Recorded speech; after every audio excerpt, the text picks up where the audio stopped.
You can repeat moves and repeat boulders and repeat, techniques. But if you understand why they work, why some things don't work, and you really try to feel it, you're teaching yourself climbing. And so how to go from good to great is teach yourself the thing. Don't teach yourself to repeat things. Teach yourself to do the things. And it takes a lot, and it just takes an immense amount of effort and detail and humility to fail and try, checking if you're teaching yourself the thing. But don't get lost just repeating things, because you're just teaching yourself how to repeat things.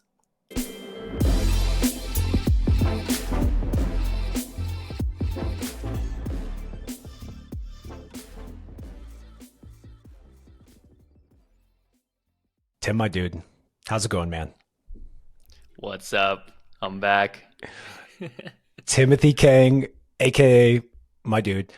Tim, we have a ton of new listeners since you were last on. I mean, that's always kind of the case, but of course, I just want to take a moment to remind everyone that you are more than just a guest, more than just a reoccurring guest. You are part of the Testpiece origin story.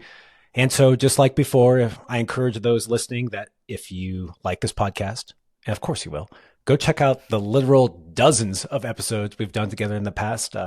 And Tim, on top of that, that should be enough. But on top of that, you're a badass climber, dude. You are a World Cup competitor, one of the best highball boulders. I was going to write like in America, in the world. It's like, I don't know how people categorize that, but you're a good highball boulder. And that was documented in the amazing film Focus. You've also been a route setter, a climbing coach. You're a 14D sport climber, a 14A flasher, and a V14 / V15, Tim, boulder. Yeah, you just sent your hardest boulder, man. Congrats. Thanks, dude. Yeah, I'll give it the 14. I won't take the slash. If you do the sit, I think it's like, I don't know, man. People have such varying opinions on Trieste, but didn't you Instagram it with the slash? I thought you put it on in the caption as a slash. No, I didn't. No, I don't think I'll ever really call it 15. Not me personally. But I mean, I'm usually actually I just call grades what they were put up as, and then I'll have like kind of deeper opinions about my feeling about the grades, but I don't mind just like sharing as what the grades are put up as. I don't like the slash grade. I don't think there is a slash grade. The slash grade, it doesn't exist. Just because you wrote slash and then something else next to it doesn't make it true. It's just it's your little addition. So congrats on Trieste though. That's in Red Rocks. It's beautiful. It's difficult. It's technical. It doesn't get done despite it getting tried a lot. So, and I know it was a bit of a journey. So when did you put that down? I put it down about 2 weeks ago. I'm actually working on a little edit. It's not really an edit, just like an edit compilation of a lot of my falls and kind of I started trying it in 2019. So it's been a long journey, and yeah, I'll talk about it later, but it kind of marked a couple of like life milestones associated with it. But it actually does get done a fair bit, but the people who do it tend to be a lot stronger than it. And a lot of people who are a lot stronger than it kind of can't do it sometimes. So it is a very awesome Testpiece boulder. And yeah, it's just been special to me. So thanks for saying Testpiece boulder. Well, Tim, you also are a bit of a weekend warrior these days. You have a full-time job. You're going to school on the side as well. And that's pretty sweet to send your hardest boulder. Is your secret, is it meth?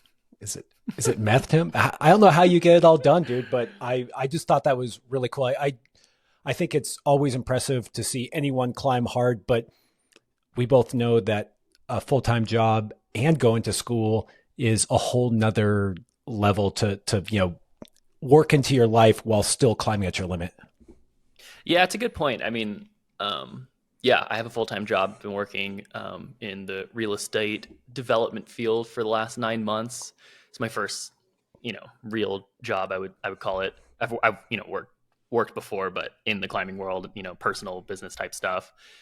And yeah, and then through that, I'm taking an online college course, and I'll probably keep doing that. And yeah, it's time consuming, and it's a lot of effort, and it takes a lot of energy. and it's hard to adjust from a time where I put pretty much all and any of my energy into climbing.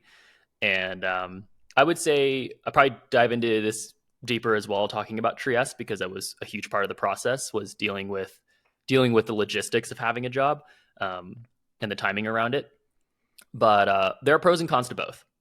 We'll just keep it that for now.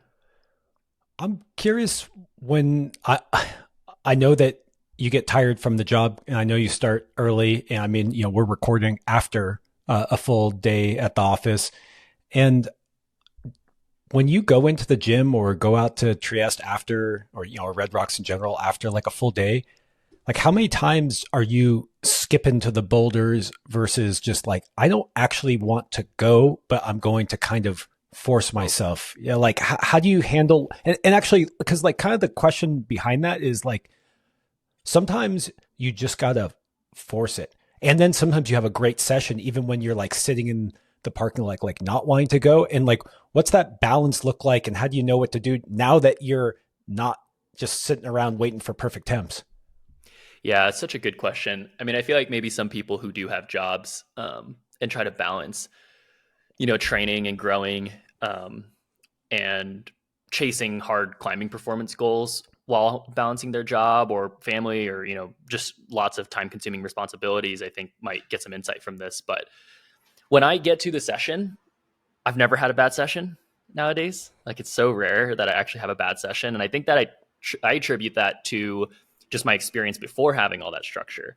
I just know how that in the moment, this is what I trained for. I trained for hard situations outside. I trained for stressful moments in competition, or like several rounds deep, still trying to win the competition.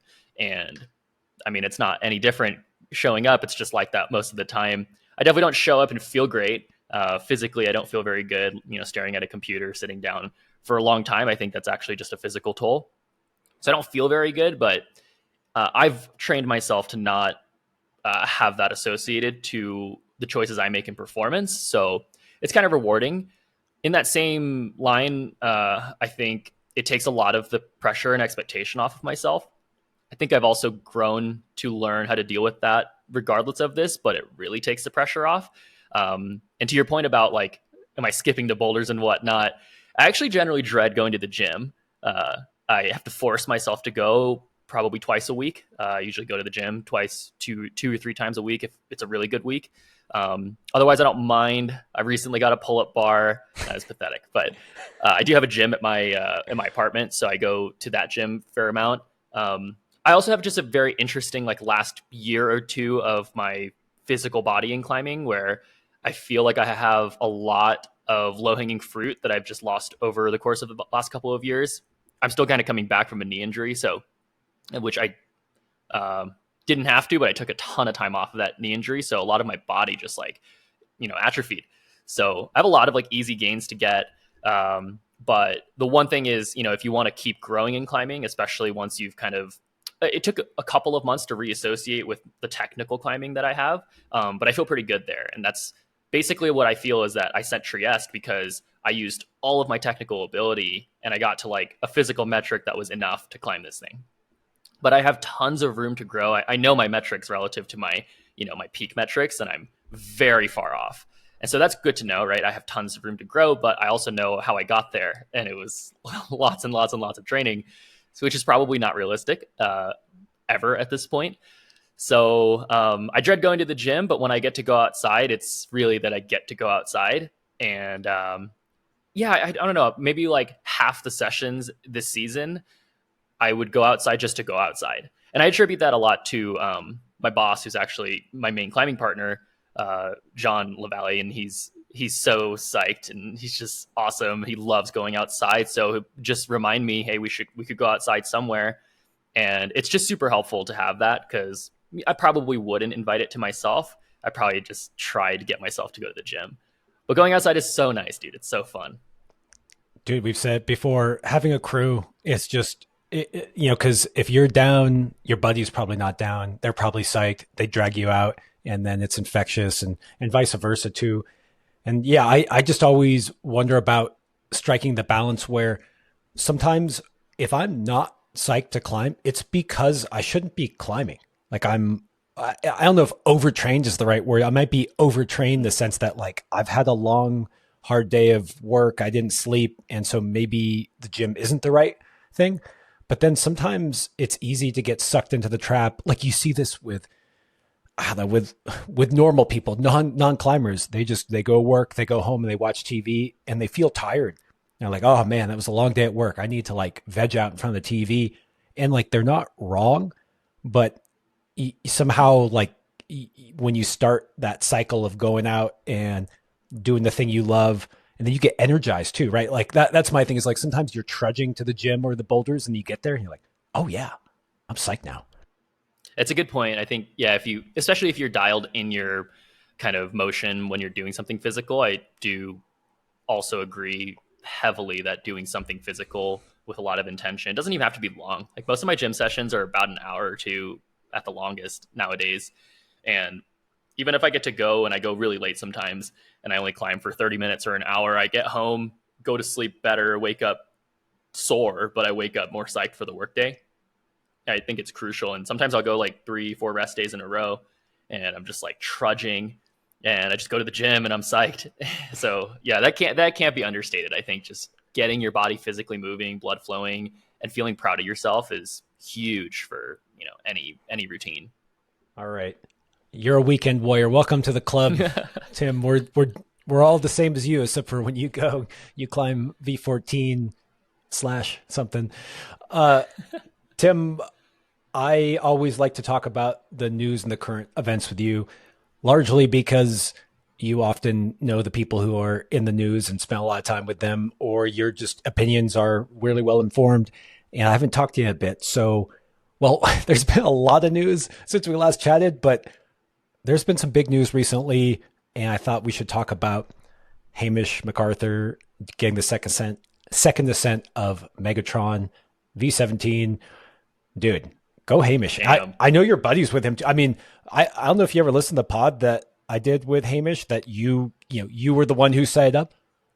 He's awesome, man. Like couldn't have happened to a nicer guy. And although it was clear back then he was on an incredible trajectory because he had that amazing Olympic showing, like since then, I mean, Singularity, flashing that techie V14 in Squamish, just kind of nonstop. And then he did Big Z too, remember? Like really quickly, that super hard V16 up here in Tahoe. But then Megatron, it's a little different, man. Like that had a little bit of mystique around after, seeing Drew struggle with it. I know it's just bouted a lot of the best climbers, period. So good on Hamish. But yeah, what do you think about seeing that news, dude? Yeah, no, that's a great talking about Hamish. I think he's a little bit underrated as far as some of the best climbers in the world, but he absolutely is one of the best climbers in the world.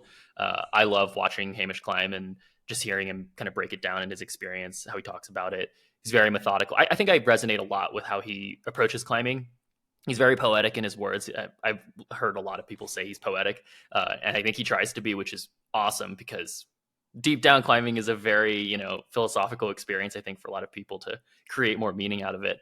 But when you're associating that to a very high performance, I think I guess the way that he kind of broke it down in his post also is that he kind of like got his body back, he did the thing, got on top, and he's like, and then I got me back. And it's like, that is so interesting. Like I do see climbing that way as well, when you have to perform really hard, and he's just really humble about it. So I think, if there was I really just want to watch a movie about his thoughts on it and see how he's climbing it. But to your point about Megatron having a little bit of mystique, I think, there's a lot of repeats going around on lots of climbs in the 16-17 range. And I think the question is about, grades and the validity of them and whatnot. But Megatron, I remember a lot of people kind of pointing to as saying that one's got to be legit. It just doesn't see repeats. And it seems really hard. So I'm definitely curious to at least see Hamish try other ones and hear his kind of breakdown in comparison. Did he come through Red Rocks at all? Did you see him there? I don't think so. A couple of 17s there. I actually wanted to call out something about his, poetic nature, but also his captions. And I saw some people throw some shade on his Oh, writing, really? or like, well, they're just like, oh, dude, like you're so philosophical and it's just like climbing a rock, like get over it. And I understand what they're saying. You're chuckling. Well, I understand what they're saying. Like you can see what it is, but I think that the thing that they're misunderstanding there is that when you push the limits of anything, when you really are diving deep into something and you're, searching for greatness, like it's not just like you're just climbing a rock. It's not like you're just training. Like if it was just that, then everyone would do it. Like it's a journey to push your limit. And when you really want to tap into what you're actually capable of, not 98%, not 99%, but 100%, it's there's something magical there that we don't really know. Everyone goes and trains. Everyone gets strong. Everyone climbs on hard stuff. But to be the best, it's always this unique journey. And so, that's how Hamish is finding out how to be the best of himself that he can be. And so I just wanted to push back on some of those comments I saw. I was like, dude, like let him do himself. Like that's him. That's okay. Yeah, it's I think it's a good take on it. And I think to that further that point, I think because I know Hamish personally, he is I'm not that close with him, but when we have talked, he's one of the most genuine, humble people I've ever met in a high level sport. And I think genuinely he probably tops out that climb and he's like, what? Like he can correct me if I'm wrong, but I think he probably tops out and he's like, what, me? Like what the heck? And when you have that profound experience of extremely high performance output, you probably sit there for a long time and you're like, what happened? Like, what was that? And that's probably just his expression of all of his feelings kind of culminating together and finding why he finds it meaningful to him. Who cares, right? Like people want to share what's meaningful to their own experience. They're not there for you. Like Hamish isn't there climbing this thing for you. If you're reading it, like he doesn't care about your opinion. So hold your opinion to yourself, right? Like if we're not going to praise him, I would suggest holding your opinion to yourself, because it's probably like, what would you do if you were, sending V17 for other people? But maybe Hamish isn't sending V17 for other people, Maybe that's why he's doing it. Well, just to push back on that, Tim, this is part of the world we live in where if you're going to play it out there, you're going to get crap. Like, I'm going to get crap for my take on him. I'm going to get, we'll get, there's always people that people will always scrutinize, but I don't mind. I don't mind telling people to F off. Well, one of the things like in that, you were saying like he tops out and it's like, what happened? Like, how did that happen?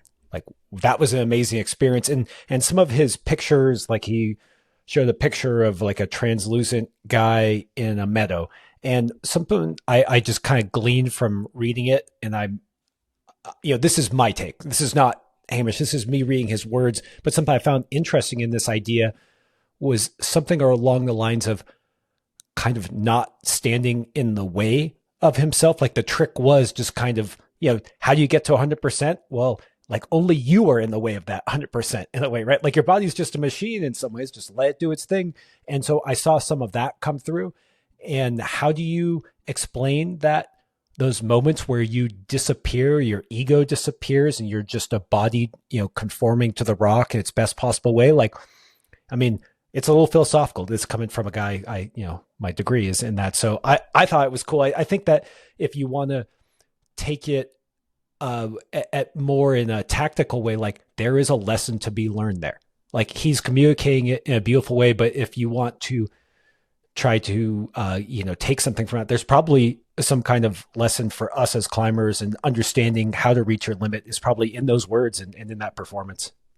Yeah, I think that's really well pointed out too.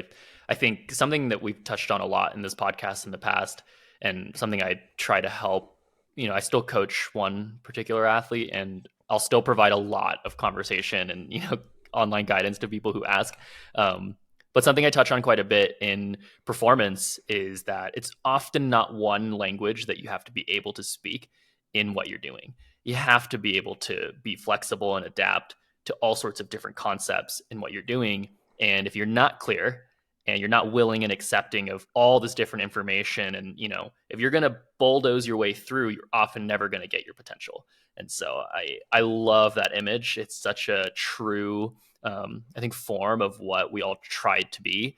And not that many of us can achieve that on command in high moment, in high pressure moments when, how you got to know, and it's a long climb, and it's V17. Like, I'm sure everyone sending in the harder grades has some desire deep down, and they're letting it go when they're climbing. They must be.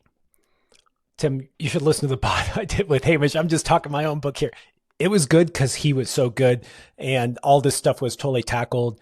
And one of the themes that we went into was he had such an incredible performance at the Olympics, but the way he had that incredible performance was surprising. And let me look. I know I have in my notes. Yeah, episode 122. Good one. Okay, tons of lessons to be learned there. We could talk about Megatron forever because also, dude, second ascent of V17. I don't know. It's a big deal. Big deal. That's I don't know. That kind of blew up the internet, and it was waiting for a long time. I wonder if we're going to see a third ascent quickly, like in the next year. But there's lots of news. We should shout out Brook for doing Excalibur 9B plus. So cool. Dude. So 15C. Are you kidding me? Yeah, I mean, first female send of a 15C or 9B plus, pretty sure. Yeah. I want to say I heard someone say that she had previously only done like 8B plus or something, or 14. Yeah, I don't know. I think 14C. I think she did 14C, and then her next climb was like a 15C. I could be totally making this up, but it doesn't matter because even just that 15C stands alone. So congrats, Brook Rabbit, another Olympic performance that went on to Real Rock this year and just crushed. Yeah, Brook is generally, for all the female climbers, they don't often, I think, showcase through how the competitions at the highest level are able to, showcase for us as spectators how good they are at climbing. Because especially in the women's field, a lot of them get towards the top of climbs, and that doesn't often show, the separation, the ability to fight, the solving. I don't think these things are as complex as rock climbing, very often. It's just cool to see them take, World Cup routes aren't 515C or even remotely close. So just to see her, and, recently we've been seeing a lot of pretty strong climbers get shut down on Excalibur, and it seems kind of like a power climb. So it's awesome. And Brook is just an amazing rock climber. And so cool to see. I mean, she did box therapy as well. So that's right. Yeah. Definitely clear that she is an amazing climber. But, to something I've been telling myself a lot is you can be an amazing climber, but resume counts, and way to knock those points down. And go Brook. I would definitely argue that Excalibur is much more impressive than box therapy. Regardless of what grade you give box therapy, I think Excalibur will stand out. But I also think, is this the first instance of her kind of like digging into something for longer than, like, when she went to Bishop recently and she like cruised direct north. I want to say she did Spectre too. Like she clearly, and when she did box therapy, I think she did it quite quickly. It just happened to be there. But Excalibur, that was not like I'm just happen to be here and I try a couple of times. It just went, like, I think she had to dig in, which, I mean, of course it's 15C, but also that's different. That's a change in maybe her career or maybe her trajectory. And just, I applaud that. And just like you're saying, you can be a good climber. What's your resume? Yeah. I mean, especially if you're a competitive athlete, you do competitions in climbing. The seasons are so long. And then often you're so beat up, I think you have to take some chill and then train again for the following season. Like, the cycles are endless. So I don't even know where she got the time. I know nowadays a lot of people in the comp scene are taking dedicated time off from parts of the season to go rock climb. I think it's super important. To what I'm feeling like she showcased in her climbing ability. I think people themselves want to showcase their own climbing ability, and you kind of can't do that in competitions. So, if you want that validity for yourself, you got to go outside, and if you're good enough, you'll go prove it. Yanya's doing a lot of the same stuff. So, I'm sure we'll see a lot of extremely good competitive rock climbers start going out a bit to gain that resume. Just one last thing on Excalibur and its difficulty. It is more bouldery than most routes, than most 515Cs. I'm pretty sure I'm trying to think of any other 515 pluses that are that short. Can't think of any. And the last time I heard someone talk about it, who knew a lot about, was Simone Lorenzi, and he is, well, a multiple V17 climber. I think he's tied for the most V17s with Will Bosey. And he said that he thought if he could ever do a 9B plus, it would be that one. And that's just a interesting statement to hear from someone like that. I think it just highlights how incredible Brooke's send was. It's not, oh, she has the best endurance ever. Or, oh, it just fits her as like a crimper, because Simone can crimp. Hence Burden of Dreams. So just as a full test of total climbing ability, whether it's rope, bouldering, crimping, endurance, like quite a send. A little more than just like some random tick of a 515C. Definitely like probably a really highly sought after climb that will, it's going to go down in history. Yeah, I think Fight Club in Canada and First Round First Minute are pretty hard looking, very powerful, very short 515s. So if Brooke gets out to those, I would be super curious to see how she does. And she's definitely a strong power endurance athlete. But First Round First Minute is 15B, I want to say, and it's so short. For Fight Club. Okay, those are short. But it is arguable, right? Like those don't get any ascents. So maybe they're harder, right? Like they're put up by people who, like Mego's put up first Fight Club, and I don't know if Andra did it, but we saw Andra try it, and it looked really hard. Dude, it's wild. Have you been to Margolef? Have you seen First Round First Minute? Yeah. It's short, dude. And it's like 45 feet or something. Yeah, I gotta say, it's actually like not quite the king line that you think it. Like, I feel like you see these pictures of Sharma like pinching that tufa. It looks so dope. And there's like monos and stuff. And then you see it and you're like, ooh. And then right next door, I shouldn't say right next door, but within, a short walk is like Arabea. I think it's called Tierra Negra, like that massive 515 that, and that's like right by Perfecto Mundo and Gancho Perfecto. Like all these are just right there in Margolef. And I just got to hand it to Chris for like, they're very different climbs. I mean, they're still overhanging limestone in the same place, but it's just kind of cool. I mean, also just props to Margolef for having like a range of long power endurance and short burly all in like the 9th grade. Yeah, that's awesome. Okay, dude. Well, while we're on the topic of Olympians, dude, the Olympics in LA got 3 medals. Is that how you say it? 3 medals? You know what I mean, though, right? Like climbing has a speed medal. Separate. There you go. Yeah. What do you think about that, dude? I mean, other than you must be psyched. I'm like, wait, don't let me put words in your mouth. No, I mean, it's obvious. It's what should have happened the first year, right? Like it didn't happen for, I think, if you know how the Olympics committees work, like you got to get sports in through. But from what I understand, climbing kind of immediately through the help of, I think, several athletes in the communications of it, really cemented itself as a sport in the Olympics. And we kind of know from the 2024 Olympics that some sports didn't get the chance to be coming back. So the Olympics seems tough to maintain your sport, and climbing being a, kind of out there sport under eyes that don't really know climbing, I think it's super exciting.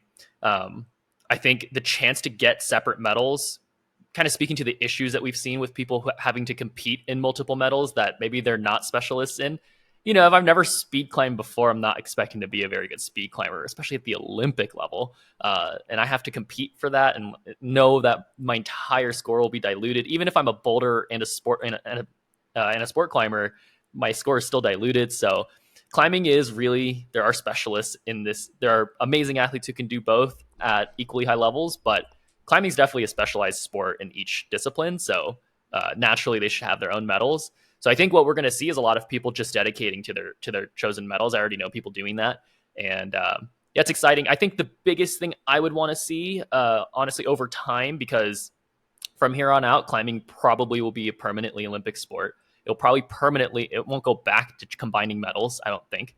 And so if it stays that way, I would like to see the formats adjusted more to meet their medal criterion. What I mean by that is there's a reason why there's a setting style and a format to match the combined format, right? They wanted a particular mix of scores to kind of balance out, right? So like you need 100 points for lead, 100 points for bouldering. You don't really need that anymore. It's lead medal, the best lead climbers there are going to compete in lead, not getting a lead score plus a bouldering score. So I would just like to see that when we're watching bouldering and lead in 2028, that I feel like I'm really watching those competitions. So it's a huge opportunity.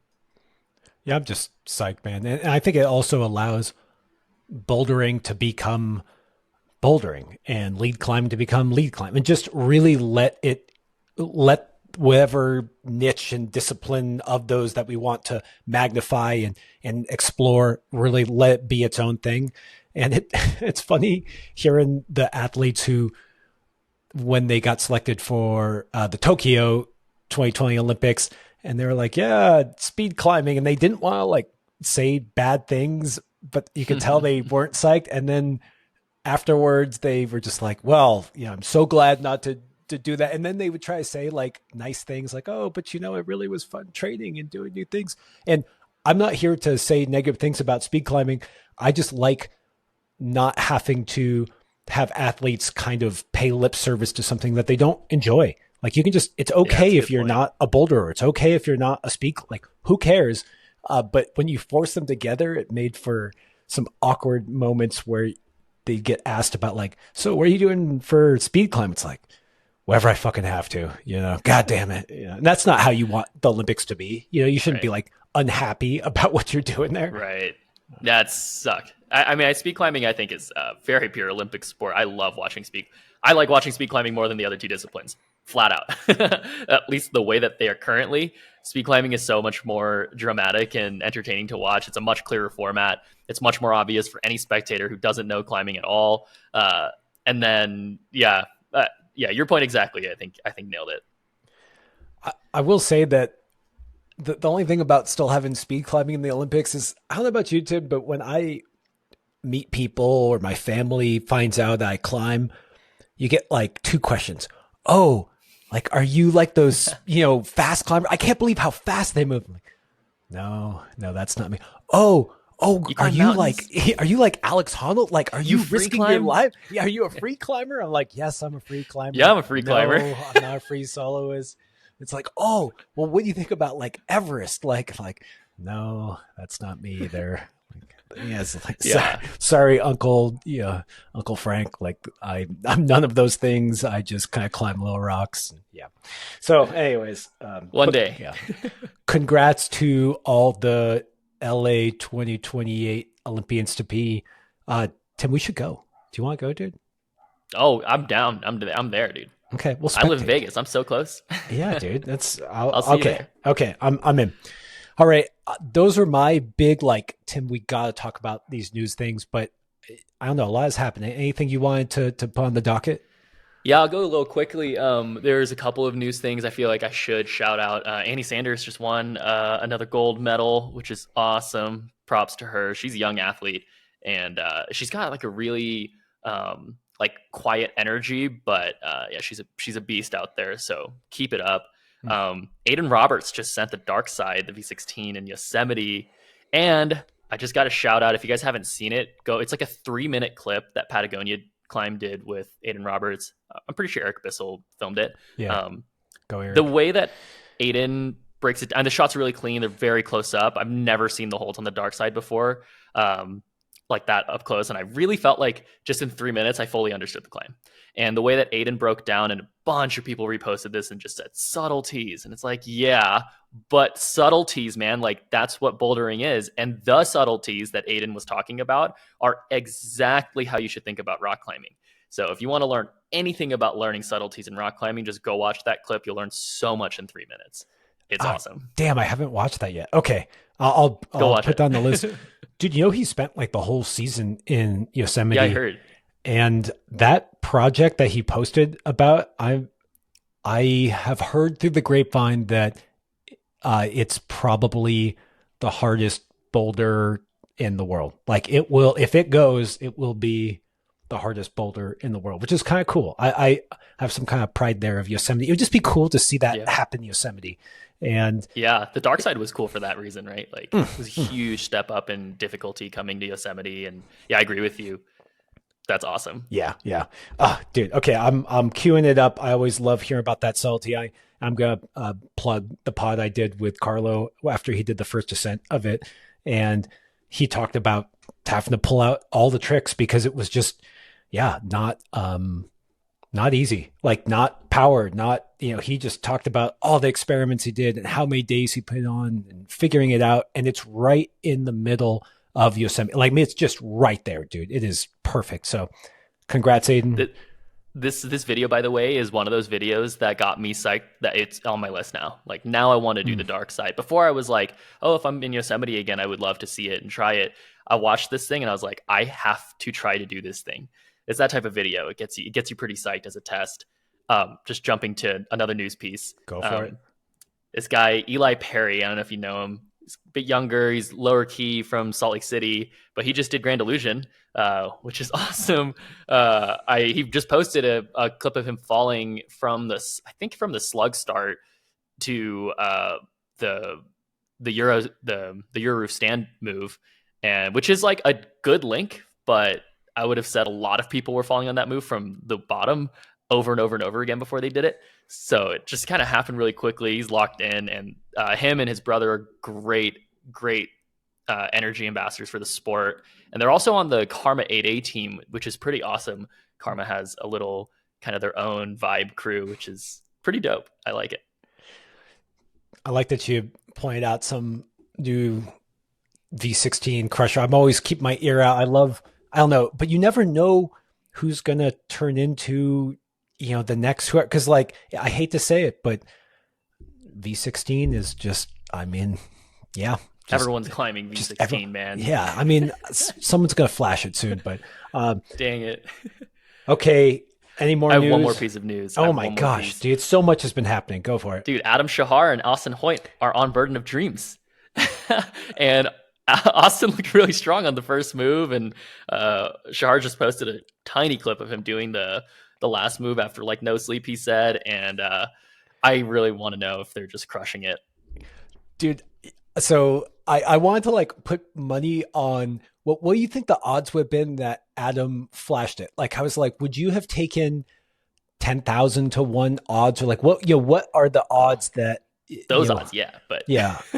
But no, I wouldn't have taken a bet. No, so I think it's not good to take a bet on like V16 and harder. Yeah. But dude, I'm sure the dream was probably there. Yeah, I was psyched on for this. Austin has been saying that the holds are better than he thought they would be, and that they're friendlier than he thought they would be. That they're not as heinous and sharp, and he thinks it's dope. I know it's just like the trip is fresh. I think they only have a couple of weeks, which I think is pretty optimistic, but I'm psyched for them. And I asked about the weather window. He said it looked good. So I don't know, fingers crossed. That would be, I mean, both of them know how to freaking crimp, and they've been just on a tear. And that crew, those guys together are just psych and fun and pull down on little crimps for sure. Yeah. I think also what I hear about Burden is the difficulty a lot is in the texture of the rock. Both for the feet and just like the handholds don't seem like they're kind of flatter. They don't have like crystals sticking out and kind of bite you back. But I think Austin and Adam actually have a lot of experience with that type of texture on rocks. So maybe they don't run into the same difficulties. And I wishing them Godspeed. Get a double send. You just reminded me of what he was writing about. I could be saying this incorrectly, so forgive me, Austin. But he said something along the lines of like the positions are okay. Like, because the holds are decent, like the positions are okay. If it's moving between them, those transitions are really hard, but like the holds are okay. And once you're on them, like you feel solid, but that's going between, I mean, of course, but not of course, like that's a specific type of climb, So yeah. Ooh, psyched for that. Awesome. Yeah. Right, okay. Okay. Well, this is still kind of news in a sense in that you live in Red Rocks. You have been, it was quite a season there. I'd say the season's starting to come to an end. I don't know how warm it is for you right now, but I feel like, I mean, it's freaking April. So yeah, not peak hard climbing season. and just wanted to hear what your season was like, what it was like out there, because, dude, there were some crushers that came through, and there was some V17 sends, and you were there. So yeah, how'd it go, man? Yeah. Red Rocks had a lot of energy this year. It was actually a particularly different season. The last couple of years I've been to Red Rocks, it's been oddly wet, and this year was very dry. So that left a really nice season. It's kind of crazy how much it changes the lushness of the area. Like in Black Velvet, I know Nate Williams was trying Sleepwalker sit a ton. No way. Return of Nate Sleepwalker. Williams was trying Return to Sleepwalker. I'm sorry, that's so brutal. Nate, you're a beast. Good luck. Well, he was trying it over the years, and like the big thing was that you show up to BV and it's quite it was quite green there over compared to the previous couple of years. And I know that this year was significantly better. And you kind of notice that across the board. But also we just had so many days. I felt like the season for me lasted from like September, October until now. I'm going out to the Nest tomorrow. It's still good enough. Like it's just a short window. Like a week ago was 80, 90 degrees, and then it's probably going to pick back up in a week. But I went to Bishop last weekend and it was in the 50s, which was so awesome. And tomorrow was probably in the morning is probably going to be in the low 60s. So in the shade and, at the Nest would be pretty nice. But season is so incredibly long and dry.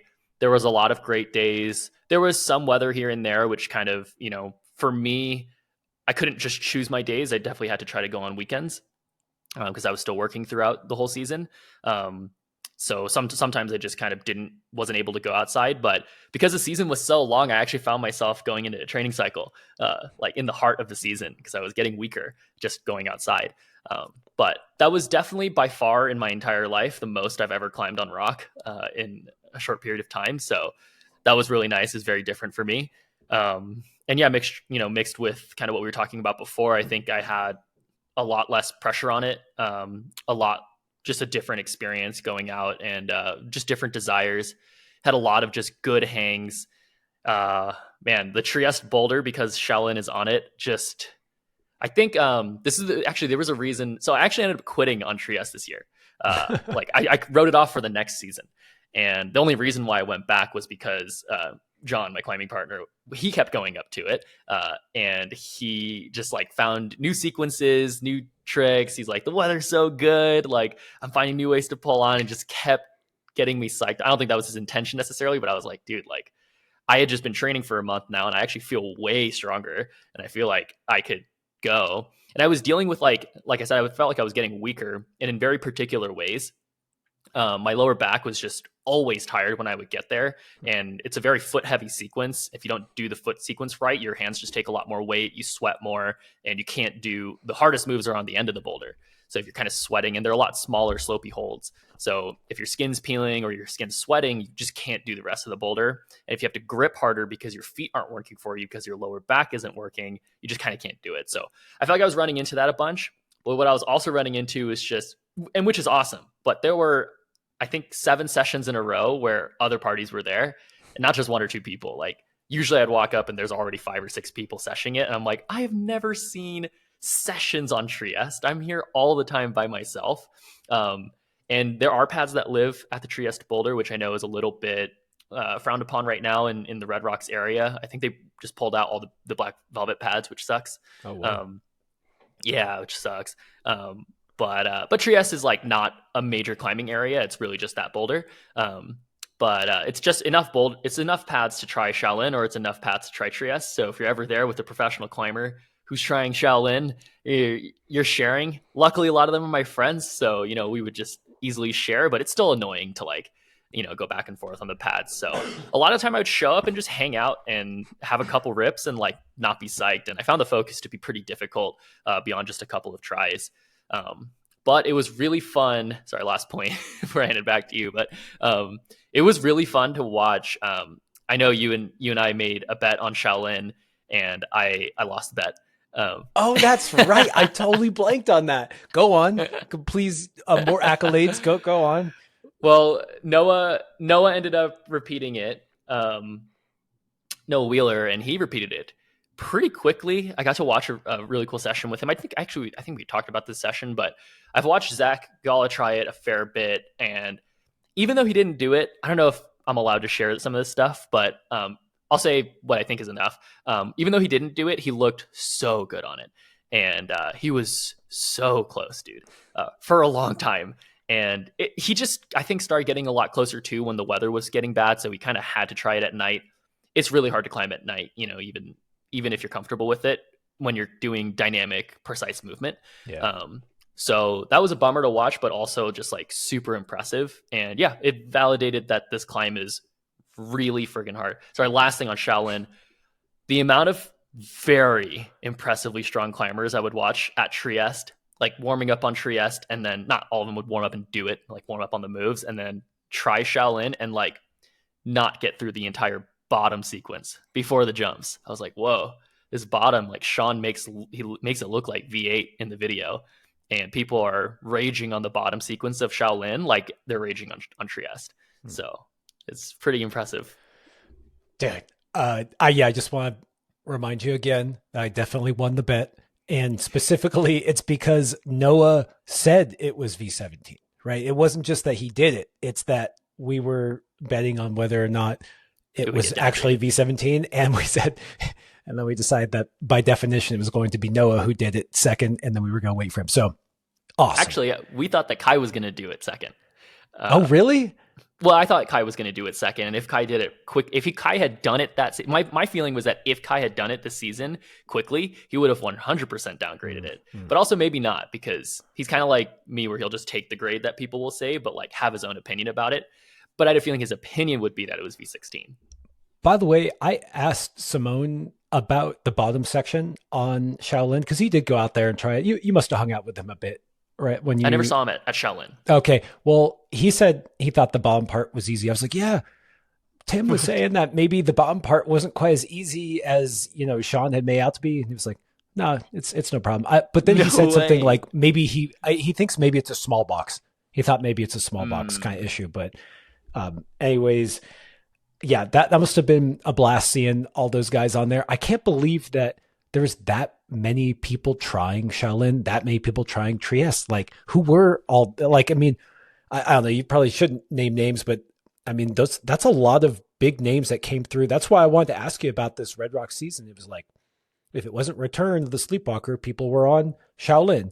And it's just wild to think of that much attraction to that area. Yeah, it's just like, I mean, I feel like areas ebb and flow in popularity. It's like, oh, dude, Waco is the place right now, or wherever the case may be.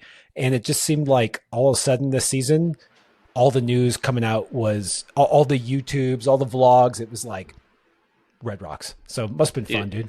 I probably saw like 6 or 7 pro climbers trying Shaolin, like seriously trying it. And I probably saw 30 different climbers on Trieste over the season. I'm not even kidding. Like 30, maybe more. But how many sends, Tim? How many Quite people? a few. Yeah. Maybe like 6 sends on Trieste this season. Yeah. How many people looked closer on Shaolin than on Trieste? None. Nobody looked close on Shaolin except Zach, and then Noah did it. Nobody else looked close on Shaolin. I'll just say that. Like nobody looked. Now that I've kind of understood the transition from looking close on a boulder and actually doing this boulder, and looking close and not doing it, like nobody else looked very close. People look strong in certain sections, but nobody else looks close to doing it. Yeah.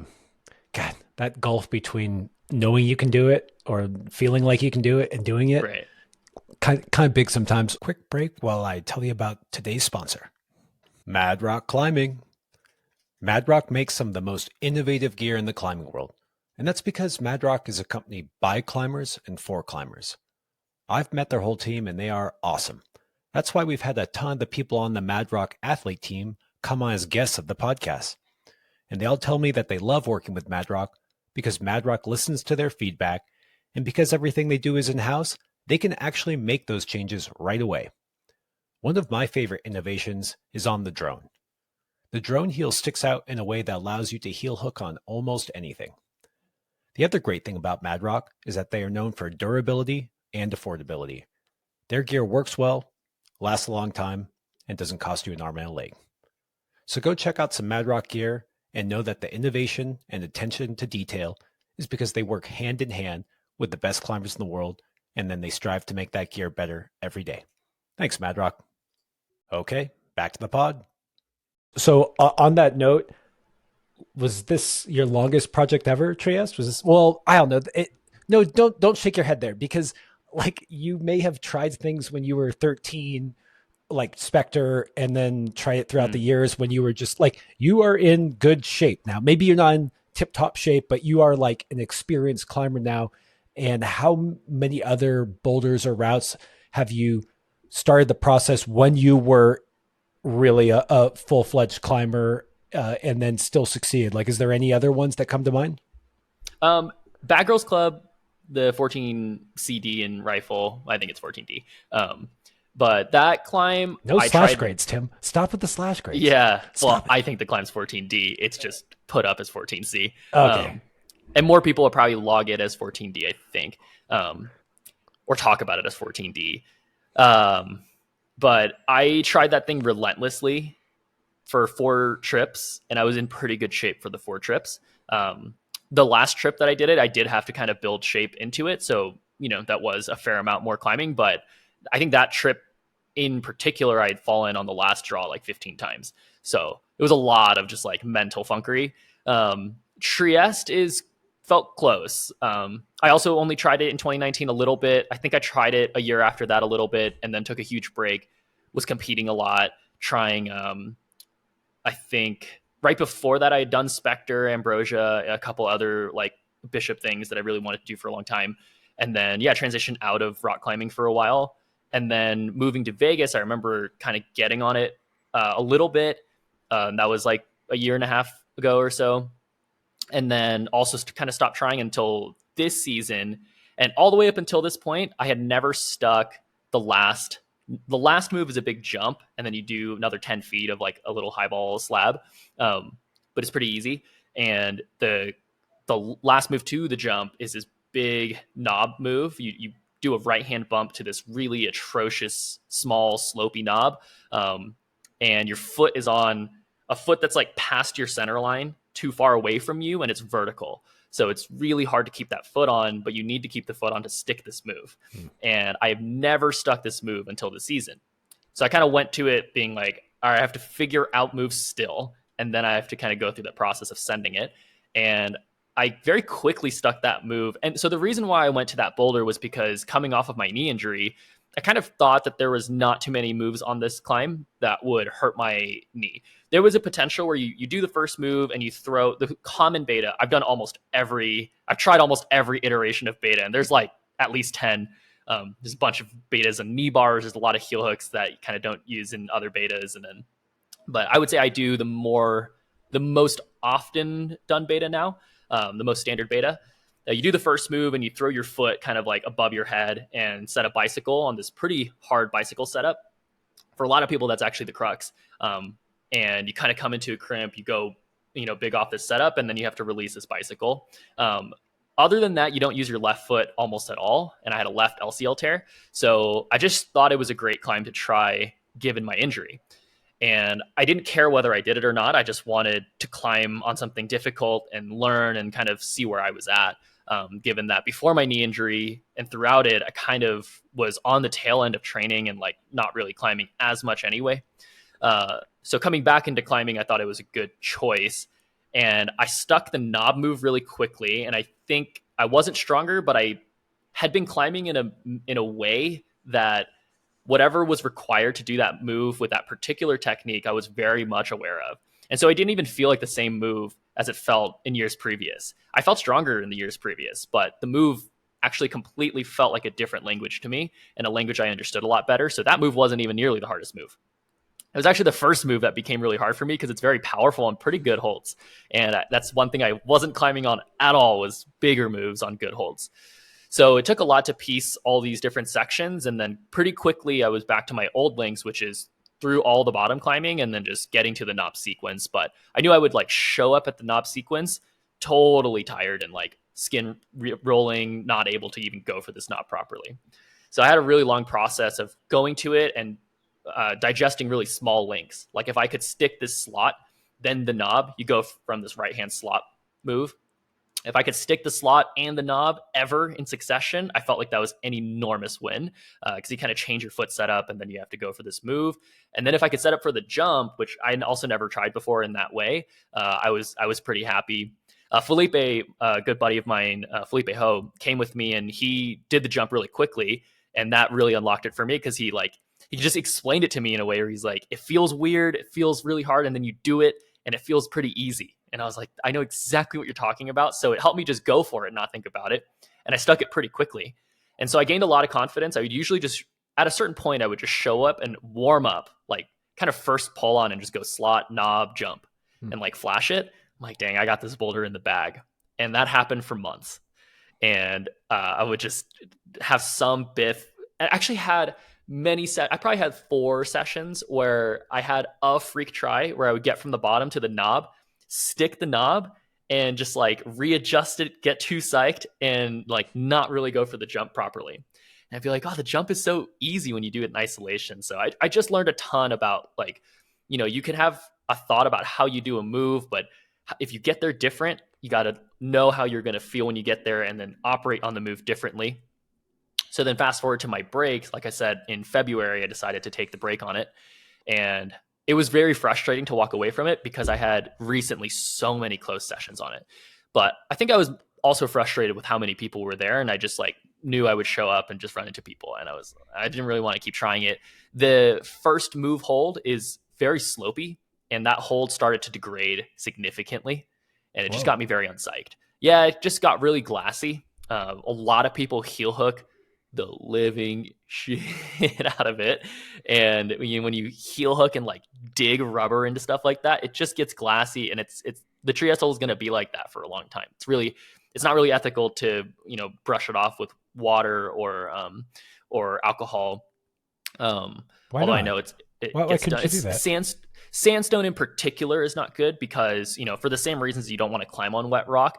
It's just more brittle, and I think if you wet it, you put it in a state where if you brush it, you just have the chance at brushing off the rock. It's still some of the rock in Red Rocks is really bad, right? Like it's sandy rock. Whereas granted, that's totally kosher. You can do it. Yeah, dude, I actually didn't know that about sandstone. I have brushed holes with water and sometimes sprayed them with alcohol, but now that I think about it, it's always granite. But I guess I just assumed, that's interesting. I mean, we're not talking about a wire brush or anything. We're talking still about nice boar's hair, but damn, I didn't realize that. Well, to your point, it's probably case by case, and it's probably not a big deal. But why take that chance, right?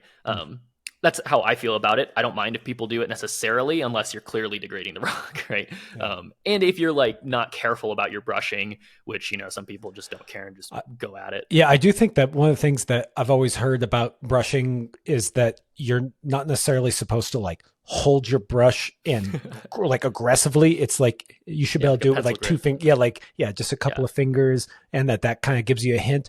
But damn, I didn't realize that. That's okay, that's a bummer. That means that it probably will be just getting worse and worse. And okay, sandstone, good to know. Yeah, and it's a reality of like, I think a lot of people like rock climbing because it's this like kind of permanence factor, but it's not. Like climbing changes. Yeah. It's real rock. It's the environment, and the environment changes. And my experience on Trieste is not going to be someone's experience 20 years from now. That's just the reality of it, and that kind of got to me in this timeline. But like I said, I think stepping away from it and John really helping me out, I got psyched again. I felt stronger, and the season was ending. And I was like, okay, I have like 2 or 3 sessions I think I can go. My mom happened to come into town. I don't really hang out with my mom a ton, but she's a climber, and she had never watched me try a harder climb. And I asked her if she would want to come up with me to Trieste, and she decided to walk up there with me. She came for my birthday weekend, so that was like end of March. And she was already really, it was a pretty hard hike for her. So she was, taking her time, but, and it was decently cold.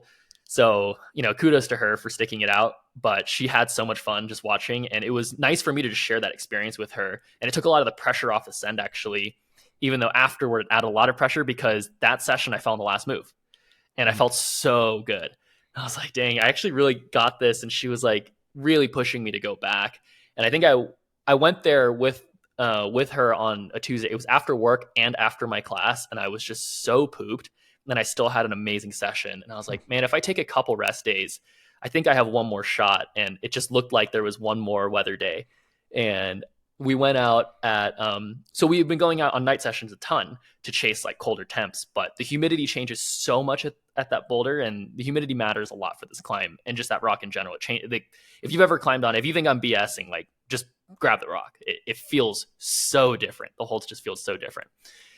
So we're like, maybe we should go on a morning. So I think it was a Saturday or Sunday, but we went at and we got to the boulder at 9 a.m, which it felt so good. It was definitely a little bit warmer of a day, but I didn't care. The dryness was so good in the morning because the previous day was really hot. So I think it just cooked all the humidity off, but then overnight it had cooled. And so the rock was really cold, but everything felt super dry. And I was like getting pretty psyched. But most of my sessions that were good, my first try was amazing. And this session, my first tries were really bad. I was like kind of warming up, waking up for the boulder. But I took my time, did the top out, which I don't often do. But I felt like it helped a lot. And I started to each try get a lot better. And one thing I was doing in this session that I don't do in a lot of other sessions was I would just take a significant amount of time resting. So from 9 o'clock until noon, when I did it, I think I only gave it 6 tries. And on my 6th try, I fell on the last move and I was pooped. I was so tired. And I was like, dude, that's ridiculous. Like I'm going to end this season just falling on the last move over and over again. And it was also my best try falling on the last move. I really had my hand on the jug. It's not a jug. It's actually kind of a sloped ledge, but it's over a lip. So it feels like if you land it properly, it feels like a very good hold. But of course, if you're moving too quickly or, kind of cross your body. So if you move kind of sideways on it, you're not really landing it with the right latch tension. And I was like, it was such an issue fall where I knew that because I was a little bit tired on this right-hand knob, I wasn't able to space away from the wall and see what I was going for, which usually I'm on the ladder can just like hang away and jump accurately to this finish hold. And I was like, dude, I've never ticked this finish hold. And so I was like, one more try. I'm going to tick the finish hold. Seriously, one more try. And if I get this knob, I am not letting go. And I'm landing this ticked hold. I double tick the finish hold. The jug that doesn't need a tick, but of course. And I just had an awesome try. And I was so psyched. Like it meant a lot to me. It was 6 years previous that I had done Goldfish Trombone, which is the other V14 that I did. And in those 6 years, just had a lot of life changes, a lot of goal changes. And so it was nice to kind of get back into gear and just, it's not the hardest thing I've tried. And I've felt pretty close on other hard climbs, much harder than Trieste, I think. But just given what things have been going on, and it felt nice to kind of close a chapter too. And last thing, Trieste is like just one of the most spectacular boulders you'll show up to. If you've ever been there, you just look at it and it's awesome. And when you have that experience, I don't think there's another pure experience that makes you want to climb something.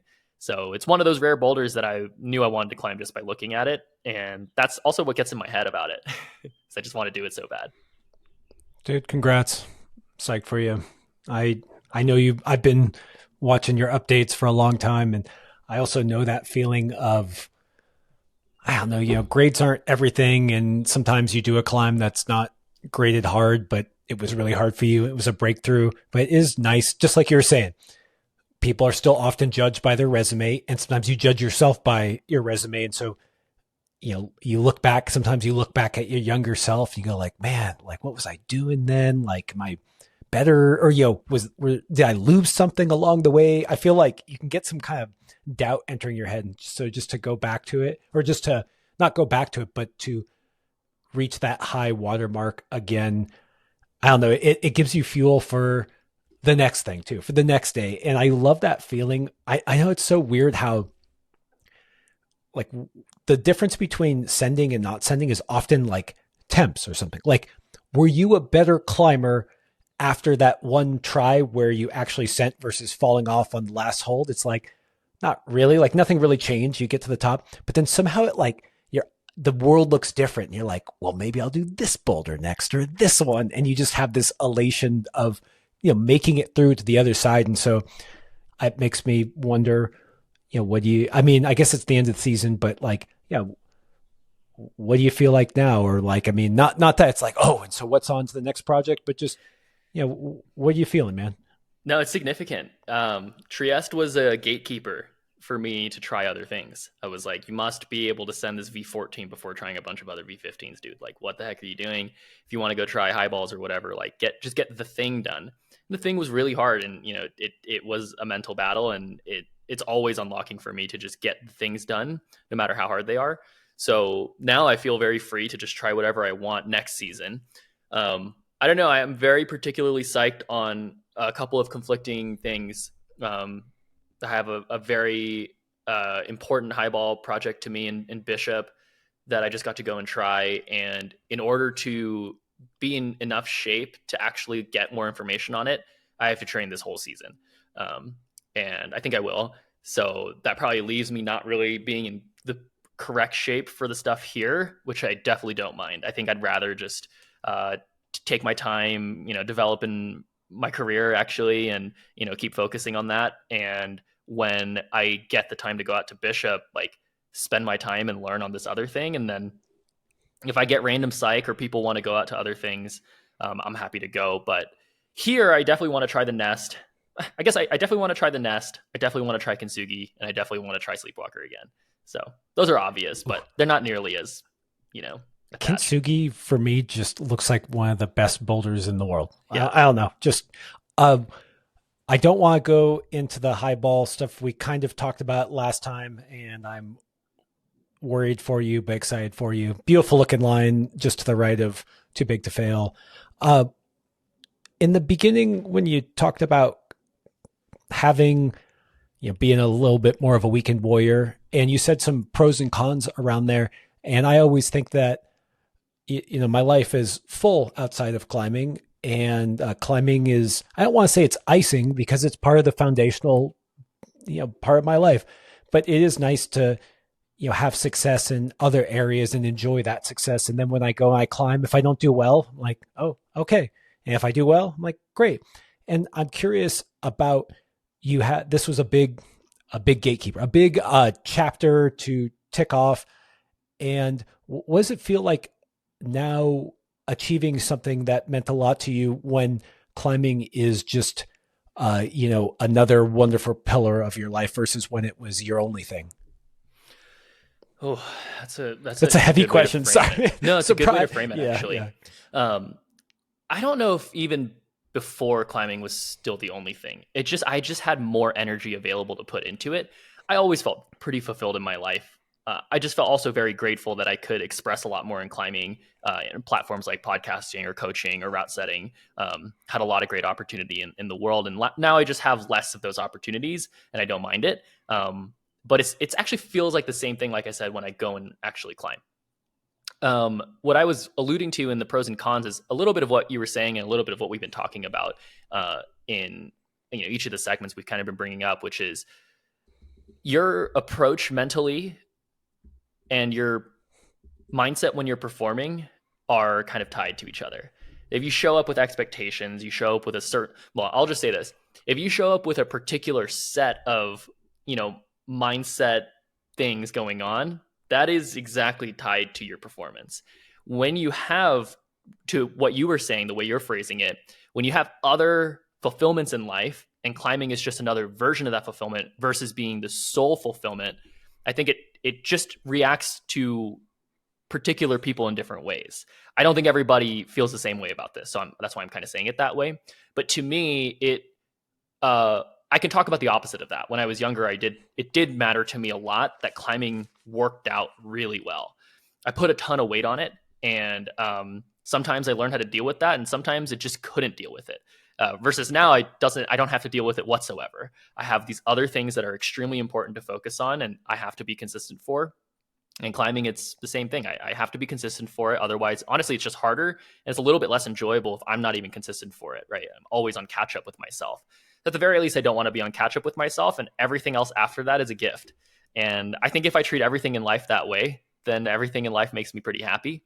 And that's kind of what I'm talking about in the pros and cons. But what I've noticed, because I still coach people, right? And I still coach pretty high level athletes, or I have at least judgment about how people are approaching the sport. And I'm like, wow, I mean, I definitely notice particular cons by putting all of your eggs in this one basket, even though that's exactly what I did. But like I said, I actually did care about lots of other things. And I think that's it's an important trick to balance in your life. And, I think most people run into this stuff naturally. But if you can put a little bit of deliberate focus on other things and, maybe at least pay attention to how much it matters to you, not so much just put the same intention to other things, but it's like, how much does this matter? Why does it matter? And what about it does, actually matters? I think it was just easier with the time allocation of things and the effort allocation to just notice it didn't actually matter that much. And it made me care a lot more about it. It made me have a lot more fun. It granted me things. Yeah, what I hear there that's kind of cool is in some ways when it's just when you have that approach, when you have success, it feels good. And when you have failures, it doesn't feel bad. Like it's almost up only, only good. And something that occurred to me, like a phrase that you've used in the past that I had forgotten, and I remember using it to my own advantage. So you've made I'll not swear, you say, F your feelings. And, the reason why I bring it up here is, sometimes that almost sounds like a aggressive, like negative things, like, I don't care if you're not feeling good. But there's this idea of just showing up, laying it all behind, pulling on, just, not letting the chatter be there. And I think that is part of the joy of the sport, whether you're a professional, whether you're a weekend warrior, is that it's almost like the meditative, that sounds like kind of cheesy, but just that, like right there, like stop, leave it all behind. Like, let's be right here. And so something I heard just in that was like, no, it's in some ways it's no different. Like there's pros and cons, but in some ways, like when you're out there climbing, like it's just climbing. Man, I'm so glad you brought that up because I almost didn't notice that about myself in the last couple of months, but I make a lot less excuses now when I'm sessioning. I did make a lot when I was at Trieste in particular, and I hated that. And I made it a goal. I would go up to certain sessions, and the literal goal of the session was to complain less. Like outwardly, even if I felt certain things, just outwardly complain less. And in the gym, though, because I only go for an hour and I only go twice a week or whatever, each try counts, and I climb like each try counts. And I used to have to try to do that, and now it's like, what the heck else am I doing if I show up? Like, what else am I doing if I go to the gym and I'm not putting in 100% effort or thought or solving?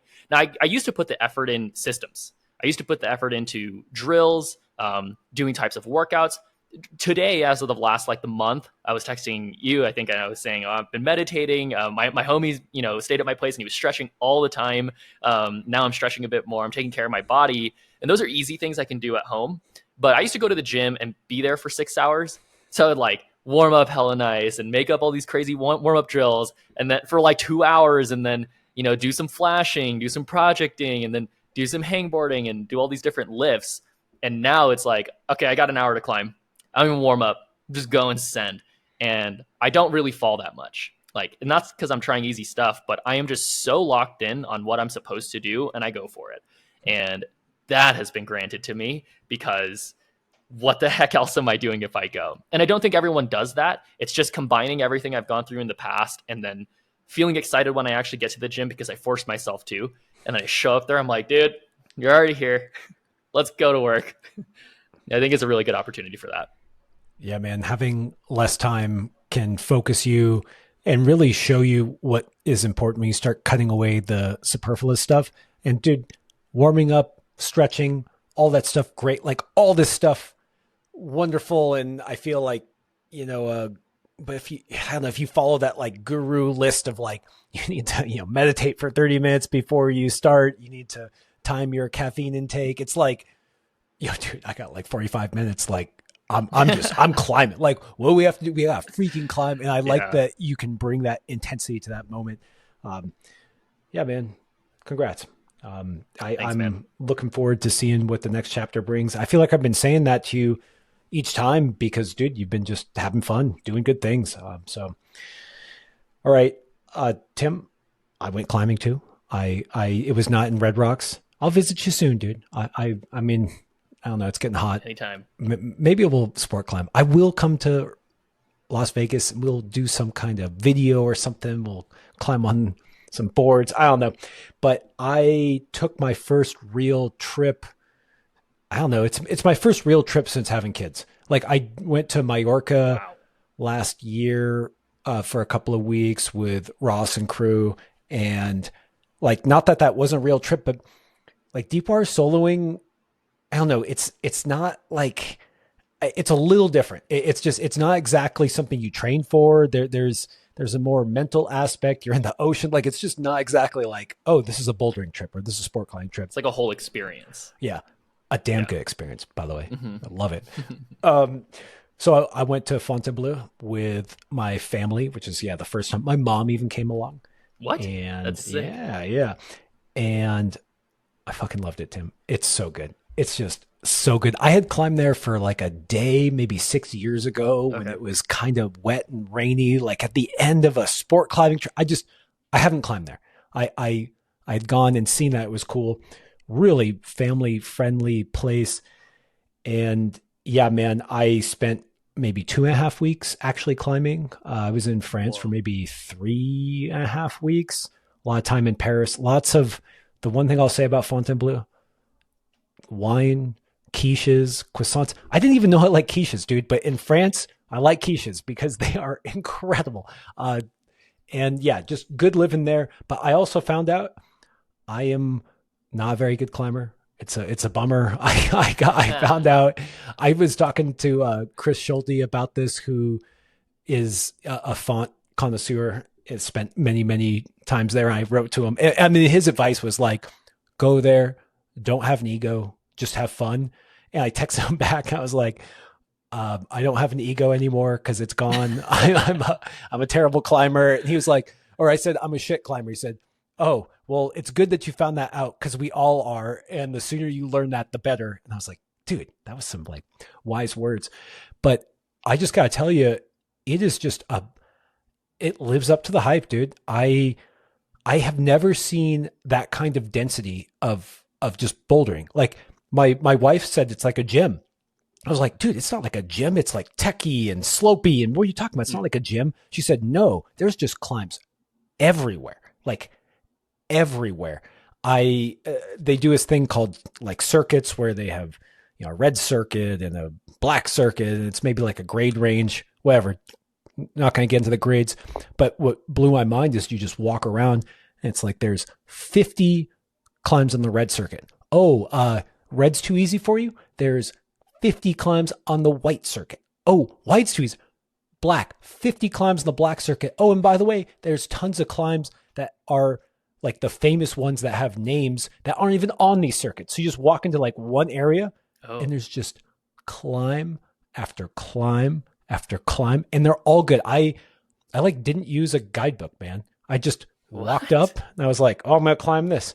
Oh, I'm gonna climb this. And I literally just ran around climbing nonstop. And just that experience, like when you think about the bouldering areas that you've been to that are dense, like Bishop, like Red Rocks, like Joe's Valley, they just don't hold a candle to this as far as density of like good climbs. I mean, like you could climb anything at Red Rocks, whatever. Like you could scramble, but when I say like those red circuits of 50 climbs, I mean those were bangers, like 50 bangers, and that's just one little circuit, one little area. So that's my 30-second ode to the beauty that is fun. I highly recommend it, Tim. What were your like top three?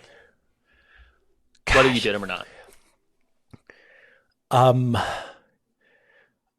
my hardest send this was Radaplat, which is a 7B, which is like V8, Whoa. and did I send you a video of it? It's like a I don't think so. okay, it's Oh like no, a you did. Yeah. yeah, it looks like kind of like a barrel with no holds. It's like a slab climb with really bad feet and no hands. That's also an arete, and it just was. There's no holds. It was just fascinating, dude. I did something called Excalibur that was really cool. You did On Excalibur? Just kidding. oh yeah, yeah, not quite. Yeah, 7A plus or something. That was really good. There's this roof out in this place called Col de Chien that was like just this giant, beautiful sandbox that was some 7A roof that was really tall and exciting. And I did by myself with like a pad.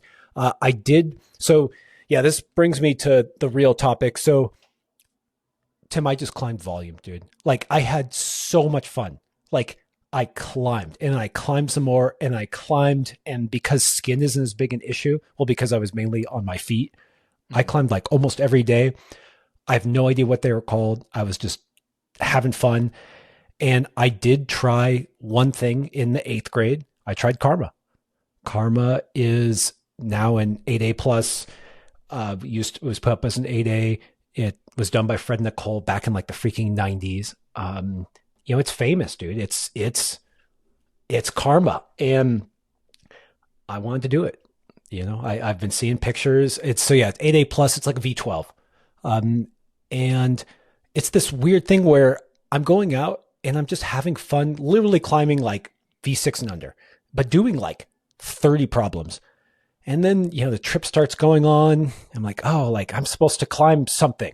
I'm supposed to climb, like I need to tick a box, I'm like, okay, Karma. Like, of course I want to try Karma and see it. And so I start getting on it and I have a good session. I ended up putting 3 sessions in it. Spoiler, I did not do Karma. And I had this weird thing where, it's like, how do you balance, like I'm having a lot of fun, like very type 1 fun of just running around climbing things. And I'm learning a lot from that too. Like my climbing is leveling up. And then I go and I try Karma and it's hard. I'm like, oh, okay. Like this is for real. Like I'm now pulling. I'm like, oh yeah, I forgot hard climbing. And hard climbing's fun too.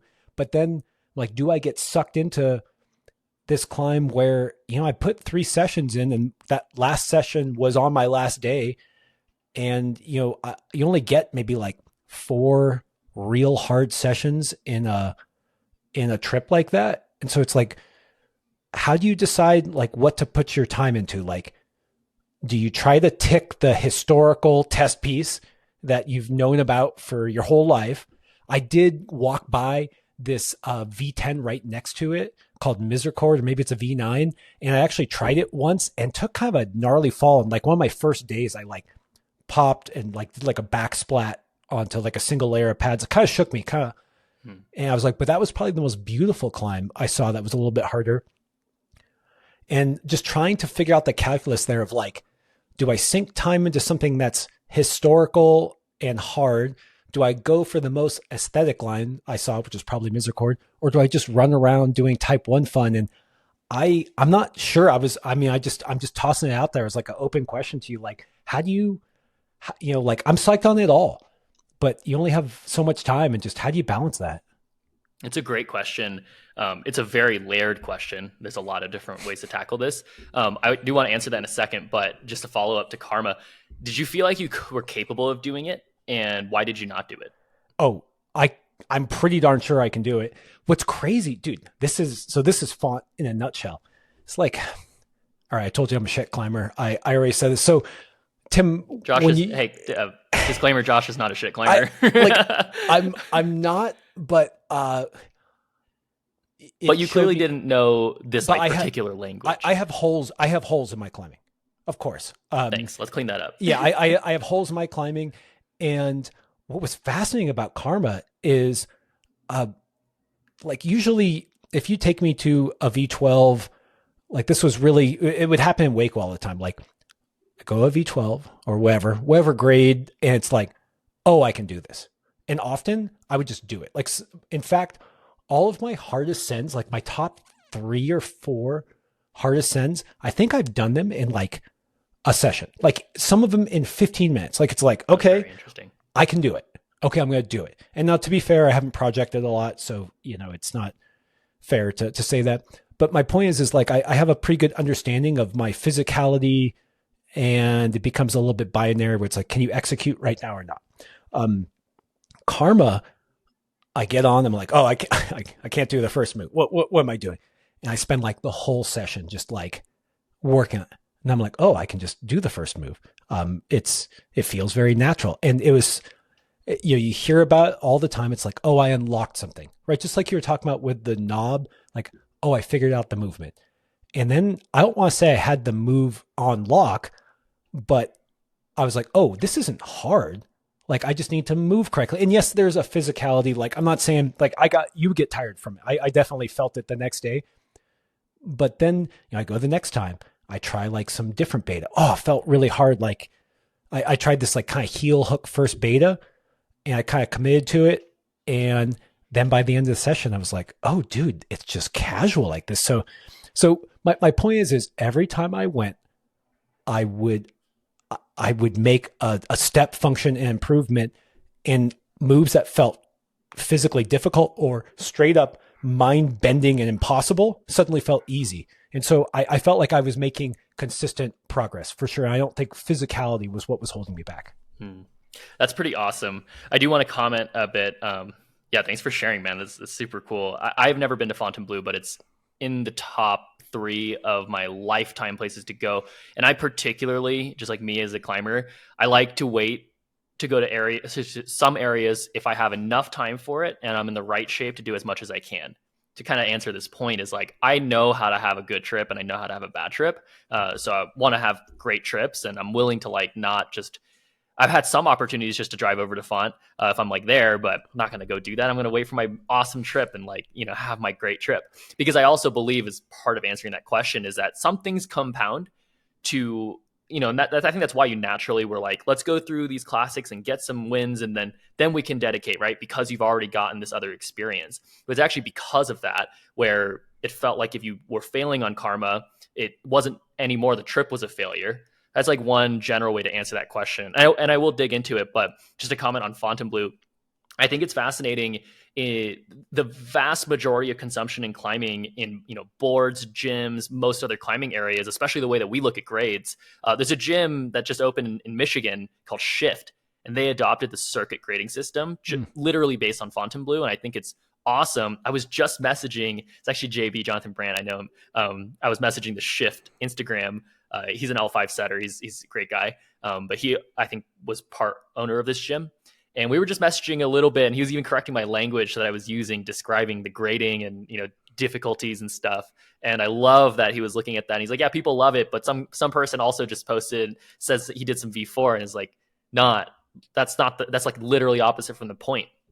But anyway, I think styles like Fontainebleau, what I notice is because of the way that you have to climb these things, the absence of physical strengths in order to get past things is the beauty of it. And you don't find that in climbing often enough, where most people don't have the almost the filter of how they communicate with themselves, how to move, that makes sense. And you learned over sessions and each try, and I'll bet you had multiple tries that you never changed anything in a row. You try and be like, what's going on? I'm like not making progress. And probably the time you make the progress is when you ask yourself the right question, which then changes your filter to say, I shouldn't think about it that way. Actually, I shouldn't even look for this in my own body, a sensation that's telling me I'm going to move this way.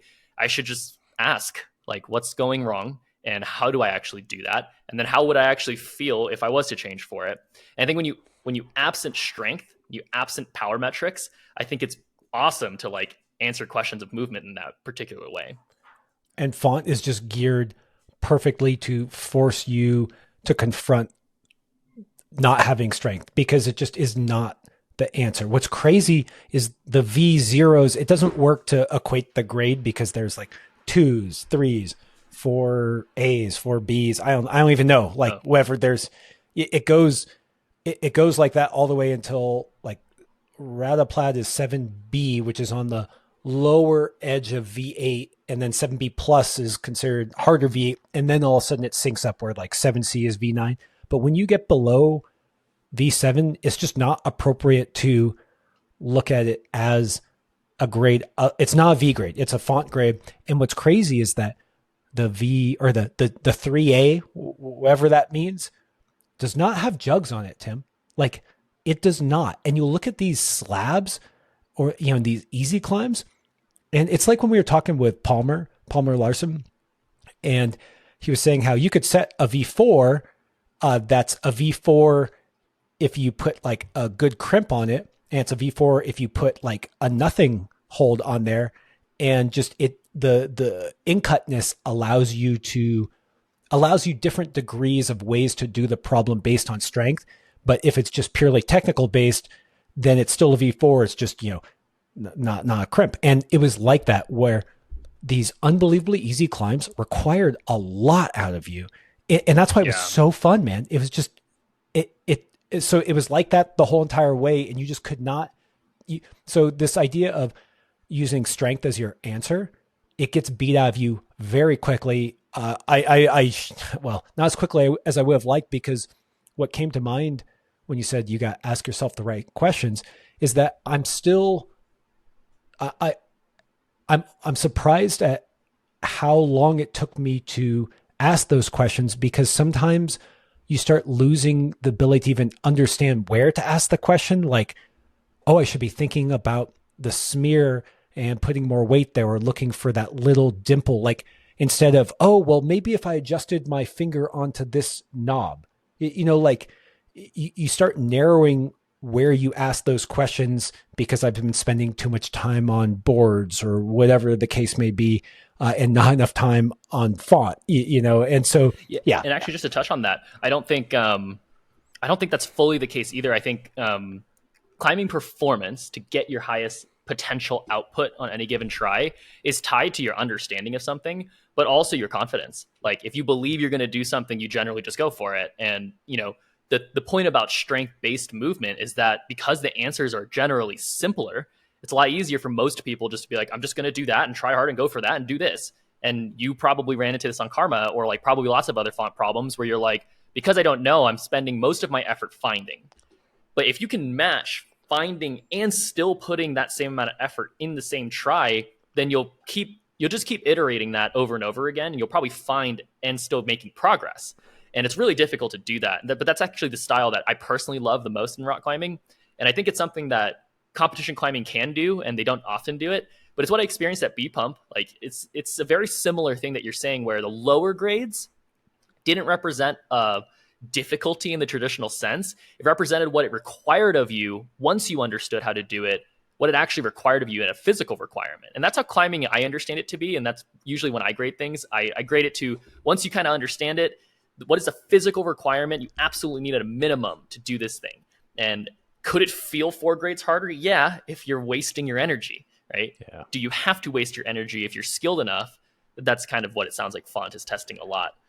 You're exactly right there. And, I keep bringing up that Rada plot example. And so it was hard until it wasn't. And when I did, it was so easy.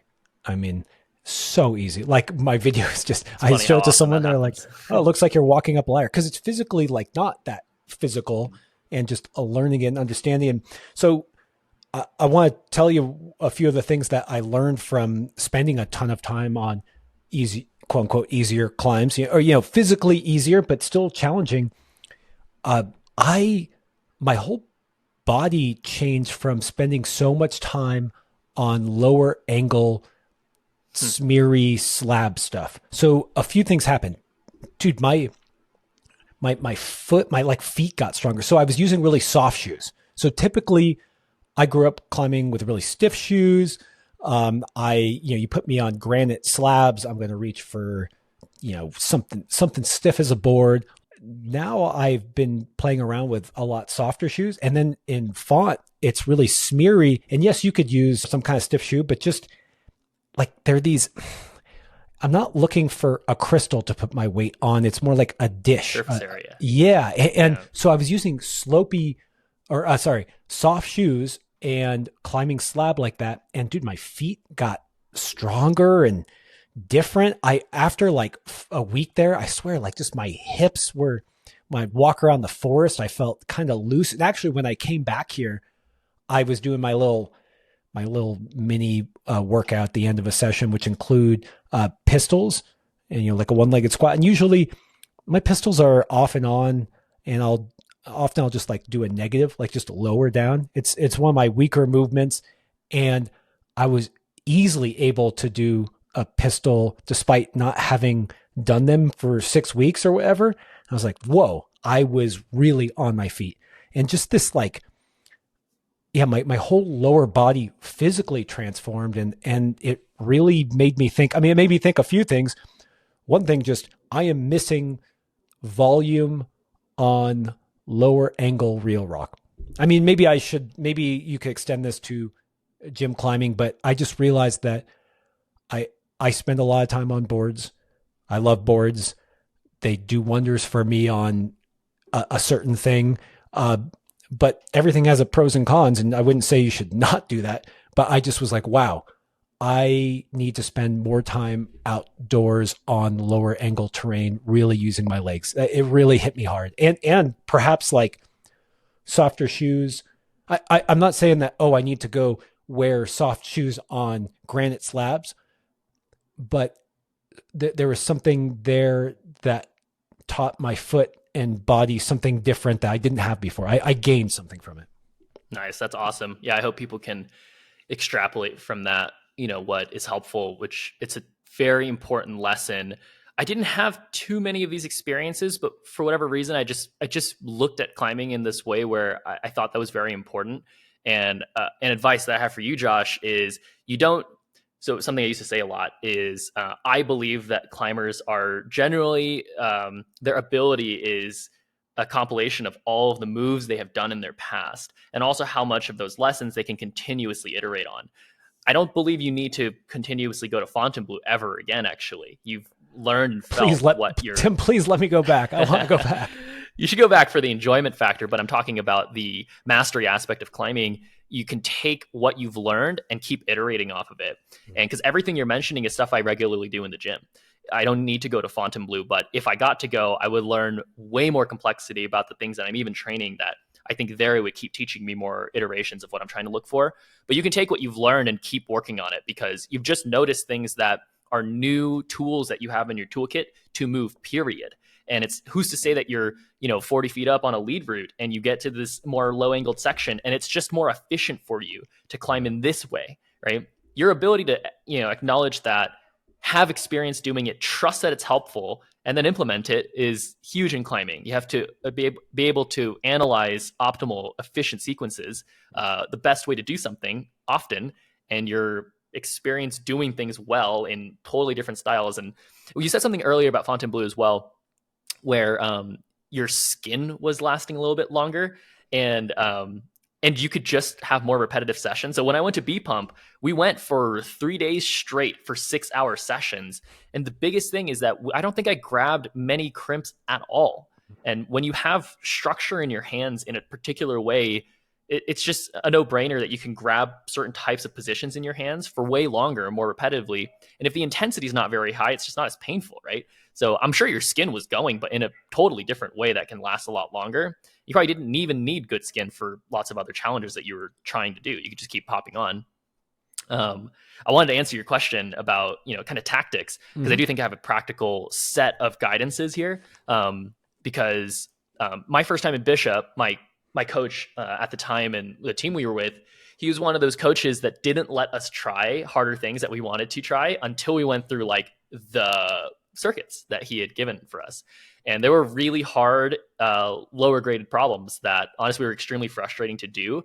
But once I had done them, not only did I feel the obvious thing, which is I felt like I'd gotten wins under my belt, I actually learned about the area in a way that I would probably ignore if I was just trying to send rock climbs. Just getting on top of things is actually my good to great kind of pro tip at the end. But just getting up things is not the same thing as understanding how to do things in an area. And generally in a certain area, a lot of the style, or at least a lot of the tools that you're using, are repetitive. And so you do have to at least understand some understanding of what you're doing. But that's one practical side of it. The other side is a little bit more emotional, to your point about, and this is where it depends. So it's always case by case. I think you going to Fontainebleau is like you're kind of saying that you're going to an area that's mostly anti-style. That's a totally different thing than you're going to Waco for 3 weeks, right? Your whole approach to that trip would be entirely different, maybe even opposite.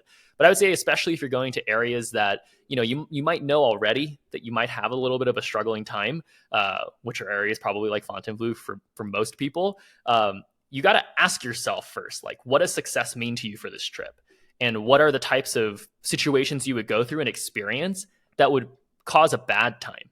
And for me, it matters to me a lot more to avoid bad times as it does to get success.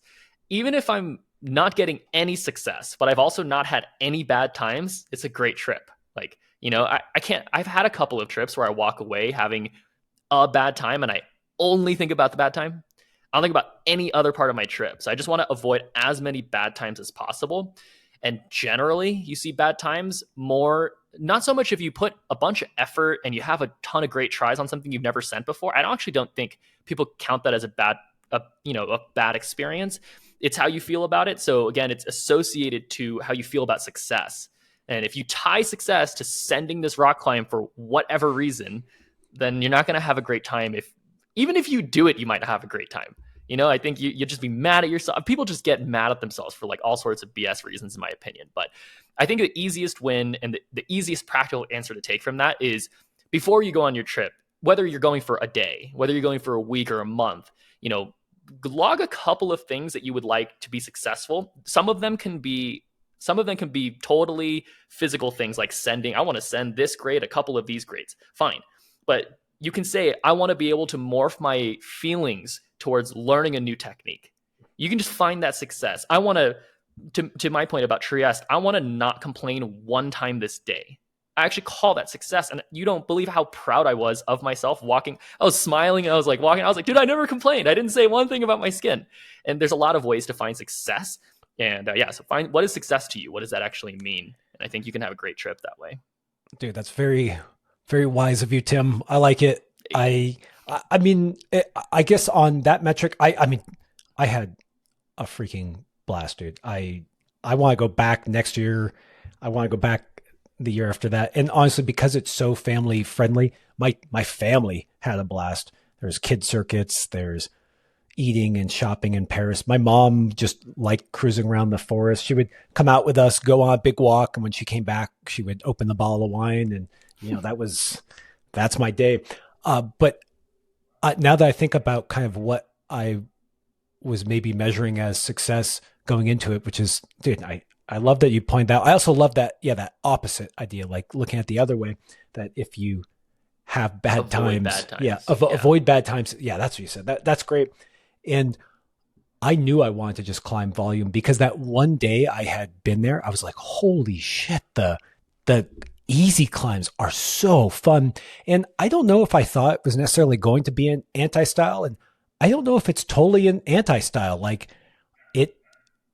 I think it's reasonable that I struggled on Karma. 8A plus is hard. 8A plus will always be hard for me. And even if it's not an anti-style, it's not something many people instantly are like, oh yeah, I climbed V12 in font in my first day. And so I really did that. But then I thought to myself, okay, Josh, sure, you hope that you're going to go to Fontainebleau 10 more times, but you never know. And it's like, okay, I got to try Karma. Like this is Karma. Like there's something that it has a weight to it for me specifically. And I think for most. I also wanted to check out the Big Island, which I like that style. And I thought, hey, who knows? Like maybe this is my 8C. By the way, I went out there with Carlo and got to see him do it. So props to Carlo for sending it. Turns out it's really hard. It is 8C. And also, interestingly enough, there's two styles to it. There's the shorter person's way, which kind of has like these toe hooks. And then there's the big boy way. And typically I climb in the big boy way. Like I have maybe like a 5'11" span. I don't think that I can physically make those spans, but that climb is bigger than you think. Like wow. It's one of those things. I mean, look, I was talking to Carlo about this. It's one of these things like that's what all hard climbing really is, where, if it was just like an inch shorter, like then it would be, a grade easier for me or something. But I was just blown away at like when I would do the heel hook, I was like, wow, my hamstring feels like it could blow or something. Wow, my shoulders are sagged out. Like I feel like, so extended. And Carla was like, yeah, dude, that's what hard climbing is. Dude, But hard climbing, yeah, I always say hard climbing is just how much can your body sustain like totally morpho uncomfortable positions. A lot of it's just like breaking your body, and like the people who can do them, climbing is mostly inevitable. Like you tried something enough times and you have enough humility and iterations, like you'll probably inevitably do something, your body will morph. But usually your body will also break before that on the super hard stuff. So it's gnarly. Like, that's pretty cool. yeah, dude, it's dope. But I was just like, wow, I don't think I'm big enough to do the big boy way, which is how I thought it would go because Yeah. it's more heel hooky, which I like. I mean, I'm just dreaming anyways. Like I was not going to do my first 8C in a 2 week, my first trip to Font, but but I got there saying that these were kind of some of my metrics for success was climb a lot of fun stuff, get my hands on some of the climbs that I had dreamed about since I was a kid, and Uh, I do want to say, actually, on that note, on a practical sense, I think that's the best approach to have. Just say it in terms of, if you were to send, if you're looking for difficulties to pick along the way, I think that's a great way to do it. If I could add to that, and like if I was on, when I usually do new trips, I'll try to do a bunch of easy sending, maybe pick one or two super hard ones that, especially if they're classic, like long-term classics. But one thing I generally tend to do as well is I allow myself just like total random ones. I generally walk around or like I've always done like some of my most amazing sends and the most amazing experiences are ones that you kind of mentioned. One that you found, it was like a V10 you said, where it was just an awesome line. It's like, maybe you should have spent more time, a little bit longer of a time on there and given up another session on something else. I also really like getting on something you can't do. It's something to come back to. It's very important. Don't spend too much time on it. Just like try it and be like, I know I got to come back for this thing is super important. But yeah, I think the one more thing I wanted to add on the practical sense of, having great trips is people do this on the boards so much, dude. Like I climb lately. I don't think I've pulled onto a TB2 classic in the last like 10 sessions. And I've just been going around like looking through randoms. Like I just randomize, I sort by random, and I go on amazing problems, and a lot of them are better than almost all the classics. And you can get really lost in hearing other people's opinions about like, this is a classic, but they're classics for particular reasons. And not always they're just the best problems. They're not always the most enjoyable. So unless you're a professional climber, like really trying to get, unless you're a climber obsessed with just your resume, you want to, and most people aren't. Most people, even those people who want to have great resumes, also want to have extremely enjoyable experiences. Well, enjoyable experiences are just enjoyable experiences. And again, sometimes it's not just about success. To your point, you brought up so many, opportunities of just enjoyment, just having a good time. And having a good time is sometimes surprising yourself and just like sending something you probably never would have pulled on. So there's probably a lot of those too. Tim, I literally only climb on classics on the TB2. I'm Don't do it. Well, here's my I hear what you're saying, and my pushback against it is that when I think of the boards, I often do think of as like training, and like there's climbs that it might be like I don't know, it's some climb that just has my number, but I'm like, dude, I have to do it. Like it's on the list. Like this is, I don't get to go past it. I have to learn this, but I know what you're saying. I make my own list now. So I don't think there's anything wrong with the classics. I just think if you only do that, you miss on a ton of, I'll send you a couple climbs on the TB2 where I have just like finished this. And there are so many good climbs that are not classics. And I don't think, the thing is they would be classics if they were seen. Like a lot of there's just too many climbs. So they can't put on the classics, and like they're just going to see a lot more visibility on the ones that they know, right? And like the ones that they're all trying. So like, I'm literally looking for the least ascents. Like I'm literally looking for them. And some of these are gems. And yeah, I have the same feeling though. I have to go back and do the ones that I have to finish up, but whether they're classic or not, but not guessing classics. No, I know. And I'll make sure next time I talk to one of the tension crew, I'll tell them, Tim says that your classics suck. No, I'll ask them to really define why things become classics, because I think that's a good question, But I totally did what you're talking about, where I mean that's what I did 95% of the time.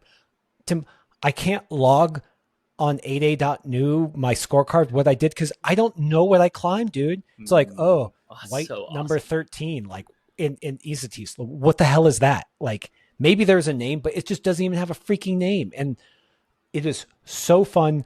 And yeah, but it is interesting. Like, I don't know. I mean, it's the wrong approach, but I can't help but I don't want to lie and say that, like, I wanted to come back with like a tick in my pocket, and it's not even just about grade. It's like, it's like you want to do karma. I don't know, man. Like, I did, like, and it's why I tried it 3 times. Like, in some ways, the type 1 fun in me was like, dude, just fucking go cruise. Like, go have fun.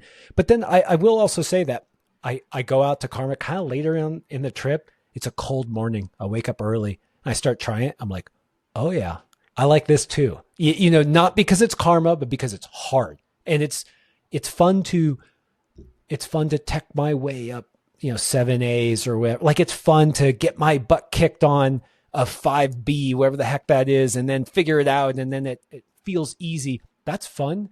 But there's also, like we've talked about this before, harder climbing is more fun than easy climbing because it's more intricate and there is a physicality, and it's combining the physicality with your brain, and just, it was a more complex puzzle for me to solve.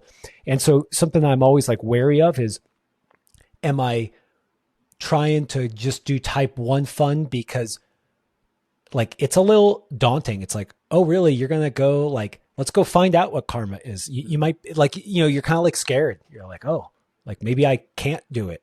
And if you never try it. Yeah, to that point, I think, because again, I think you had a great approach because you did all that and then you tried karma. If you had a 2-day trip and you just tried karma for 2 days, no matter how badly you wanted to do it, I would disagree with that. I would say that's probably not the best use of your time, but that's because trying harder things are a gamble. You're gambling a good experience versus a bad experience. If you know yourself and you never have bad experiences just failing up climbs, that's fine to me, right? But like, I don't meet that many people like that, and like, but I agree with you. I think it's awesome, and it feels great if the upside is awesome, but the downside's way more common, right? And so, like, have you fed yourself enough to handle that downside? And most people want the upside so bad that they don't even think about how they feel about the downside, right? So my whole advice there is just like, if you just give yourself enough of the upsides, which are a lot more common in these easier grades. But also, actually, you can just totally do this wrong, and like, a lot of people might, especially at Fontainebleau, just chase these easier things and actually get totally frustrated. So, again, the more general thing there is find success and you define it yourself. It's so fun, dude. Like, the other thing that it taught me is I think you and me have harped a lot on aesthetics in climbing. I think that we've had similar, we often visit in our podcast, but when we talk Bishop, it's been a place that we've both cut our teeth on, and you get attracted to, it's not, tall lines are great because of the mental things that they require, but they're also great because they're fucking majestic and they're proud and they're beautiful. And you think, I want to be on that. I think there's like some little kid part of all of us that, like, when you see a big boulder, like, you want to get on top of it. I don't know, just some dumb little kid, just striking. And Font did not have as much of that. I will just say, but I quickly fell in love with the movement, and of course I love movement. Of course, I've always put aesthetics on a pedestal, but I don't know, man. I go to a climbing gym all the time, just like the rest of us. And now sometimes climbing gyms can have aesthetic lines, but let's face it, as a whole, not as proud as Ambrosia, like you're saying, or Too Big to Fail. And I just had nonstop joy of little 6 feet tall, 2 meter climbs that were so intricate, in like, you're doing like 5 weird moves on nothing holds to get to the top. And then there definitely were some hard mantles. I don't even want to call them mantles because I feel like oftentimes in granite, like, mantles are like, you get over it. It's very like, it's a very clear, like, oh, I'm pushing now. Font was like, there's no holds. And sometimes it was a bit more of that beach whale style. Like, it wasn't exactly like a mantle. But anyways, I just want to say that the climbing was so deeply beautiful in itself that I just found a joy in boulders of all sizes that perhaps in the past I might have been I would walk by and just say whatever. But the joy of even the smallest boulders was really prevalent there. Nice. That's pretty cool. Yeah, I'm really hearing that there's like a mode and an attitude of just appreciate, because it's a boulder, it's a movement purist area, right? Because especially because you don't have to focus on these like awesome awe-inspiring striking features. It's not There's the a point of couple. being There's there. a couple. That's cool. Yeah. But yeah, you're like already set in mode to just appreciate the movement.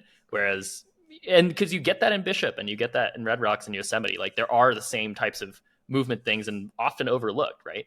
So like you don't get the opportunity as much to overlook it there, and so you have to kind of lean in and enjoy it. And lo and behold, probably everyone enjoys it. I'm sweating in my hands, dude. I want to go so bad. It made me think of that podcast we did a long time ago. I think we call it like Sloper Love or something. And dude, I mean, of course there's crimps, but the sloper is the predominant hold, and it really requires you to think with your hips first. Make sure you get your wrist right, get everything right for that sloper to do what you need it to do. And it's just, God, it was good. Okay, Tim, I heard your dog bark. We should probably start wrapping. It's so fun just to you do want to go. It is high up on your list. You would deeply love. I know you would love it, and I hope I get to join you. I actually think it's number one on my list. It's just not the next priority. Yeah. Like, you know what I'm saying? It's like top of my list to go of areas I've never been to before, but I'm happy to go other places first. I'm really curious. You talked about having to go and kind of you called it a circuit, like your coach put you on a circuit in Bishop, and just because it's a place that's near and dear to our heart, I'm kind of curious, what were some of the early climbs that you did there that were really difficult for you, and you were glad that you made it through, and you were then allowed to climb some of the harder ones for you in Bishop? Yeah. The first, so we started at the birthday boulders, and I think the actual first climb that we had to try after we were like a little bit warm was Birthday Direct, and it's a V3 like straight up the middle of that face. I actually didn't do it. Heinous, didn't do it that first trip, and I was already climbing V10 in the gym, so that was where I was at. V3, right? I think V3. Yeah. Right across from that, there was a V2 called Sheep Herder. I did do that one. That one was awesome. I think from there on the left side of the Birthday Direct, there's this V2 Flakes boulder. Mm-hmm. On the left side of that boulder, there is a face. I don't even think it's a real climb, but there's a big jug that starts at like chest height. And what Isaac said was, all right, guys, so you can only grab the jug. Like, we just made it up there. He's like, we've done this before as a party trick a bunch, but you can only start on the jug. And then once you get off, and he's like, it'd be cooler if you started the first move as a dyno. And then once you pull off the start, you can't use your hands anymore. Like, you can't even use the whole wall as balance. Like, you're not even cheating it as like using pressure. And I was like, what the heck? And we spent like an hour doing that. And we got up that was really fun. And then we went over to the Tut boulders, and then there he started to like let me try some harder stuff at the Tut boulders. I definitely didn't do the hardest Tut variation, the 3, but I think I did the 1. And then we went over to the Hunk, and then that was kind of the extent of the real circuit things. But he suggested getting on more like the 5 or 6, 7 range as well. And then I remember we went over to Greenwall Center, and I watched an old friend, Courtney. She did it in her second try. And I was like, yeah, whatever, V6s. Now we're getting, see, I know the 2s and the 3s are super sandbagged, but V6, I'm sure they're like regular, right? Like I usually do these really quickly in the gym. And I got so ego battled that I couldn't do it for about an hour. And it took me an hour to do it. And then I did it, and I was like, dude, what a battle. Like, holy cow. And then I think from there, I went to High Plains Drifter. I think this was all on the first day. We went to High Plains Drifter. I tried it a bunch. I don't think I actually did it that day, but I did it later that trip. And then we went to Flyboy Sit. I remember I tried Flyboy Sit for like 20 tries, and it just destroyed my skin the first day. But yeah, those were a lot of the Hong Sheep Herder. This is a circuit I take so many people on. But even like Ironman Traverse wasn't on this list. Like, it was a lot of movement-based, footwork-based, fear-based climbing Birthday Direct, Sheep Herder, and the Hunk were like really the main, and the Tut boulders were like really the main features. Dude, that was amazing. That was kind of like what I got first taken on as well. And if there was like one climb there to point people towards, I think is special. It's Funky Tut. It's on the Tut boulder. It's a V3. You traverse a little to the right, and then you have to put your foot pretty far away from you onto just a dime-sized edge, and you have to really figure out how to get weight on it and stand up to a jug. And I just remember being like thinking to myself, I can't weight that foot. It's literally like a dime. And I thought that was, a good one. So do the Tut boulders. Well, I hope to get to take you to Fontainebleau, and I will show you a couple of those ones that hopefully have a similar element to them. Tim, you did it sounded like maybe you did want to say something about how to go from good to great. I feel like I've asked you pro tips, good to great so many times. I don't want to assume that you have more things in the bag of tricks to share, but did you want to say how you go from good to great? I just had a fun one. You guys, if you are longtime listeners, shout out to all of you if you've been listening to this 2-hour fun discussion rant. Thanks for making it this far. I love talking. Thanks for having me on, Josh. It's just been always a great time. Joy is mine, all mine. Yeah, but I was watching, as we do, I just got lost in my YouTube shorts, and I came across one. My note just says John Mayer. And John Mayer, I've been seeing quite a few he's been teaching like aspects of guitar. And I've been a long-time guitar player. I'm not very good at it, but I've been playing for a really long it's in the background, like right behind your head. It's like you got your guitar there. Okay, cool. Go for it. It's my beloved acoustic. My mom got me.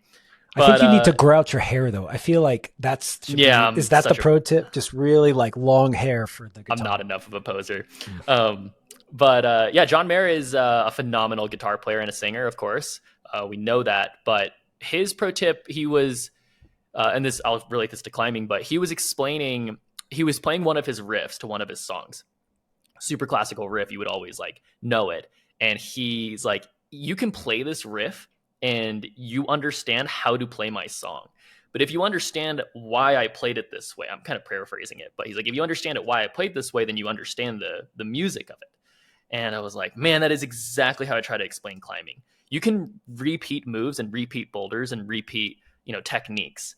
But if you understand why they work, why some things don't work, and you really try to feel it, you're teaching yourself climbing. And so how to go from good to great is teach yourself the thing. Don't teach yourself to repeat things. Teach yourself to do the things. And it takes a lot, and it just takes an immense amount of effort and detail and humility to fail and try, checking if you're teaching yourself the thing, but don't get lost just repeating things because you're just teaching yourself how to repeat things. Thanks, John Mayer. Dude, mic drop. Tim, that was really so good. I should just click stop, but I just gotta say a couple of things because that was good, man. Best good to great pro tip you've done yet. Yeah. I don't know. It gets me. And I think something that I noticed by being in Fontainebleau was that I was open enough that like I said, my body transformed, man. Like I did learn some lessons, and there's a subtle thing there in climbing where we've talked about a lot, Tim, over the years. So we've talked about this before. There's kind of just letting your body learn the lesson. And then there's also the kind of analytical, like, why did this work? And, it's just, it always makes me think of both exposing yourself to these new situations and then being open to it and listening, and then somehow being able to take those lessons and, use them in other ways. And it also made me think of my wife, who I pick on quite a bit in the podcast, where she started climbing because of me. Really, she did not climb before me, and she was very strong naturally, and she was around a group of very strong people. So we would definitely just kind of like force techniques in her. Put your foot here. Okay. Like, see, you did the move. And when we went on a big sport climbing trip, and she was, doing 40-meter long pitches where you have to make your own decisions at every step of the way, she really struggled. She just physically, it was not physical. It's just, she didn't know how to use her skills. And it's what you're saying there. It wasn't just about, like, I could marionette her, which I use that term often in the podcast, but she wasn't really understanding. And it makes me think that part of what you've talked about as a coach is like, it's not about getting you up. It's like, you know, you're trying to teach the person to teach themselves or to understand how to learn. And yeah, I'm just babbling because I'm actually just saying what you were saying in a very less concise stuff. No, it's a lot of different. It's a lot of different versions of the same experience. But one thing I'll say on this as well is people. I've noticed people tend to get extremely frustrated at their failures, and maybe try to not get frustrated. Rather, look at your understanding of something, and it's totally okay. And it's probably a lot healthier for people to just say, "I don't understand this." And how should I understand it? And often it's not quick. It's often there are quick things that are crucial to getting you to understand something. And then there are long-term things that are required to get you to understand something. And you probably just don't understand it. I definitely don't understand this sport at a full degree. And that's what makes highballing so interesting to me, is that I feel like if I get to the point where I'll take the rope off, it's because I feel like I've understood it. And the test comes of understanding something when the rope is off.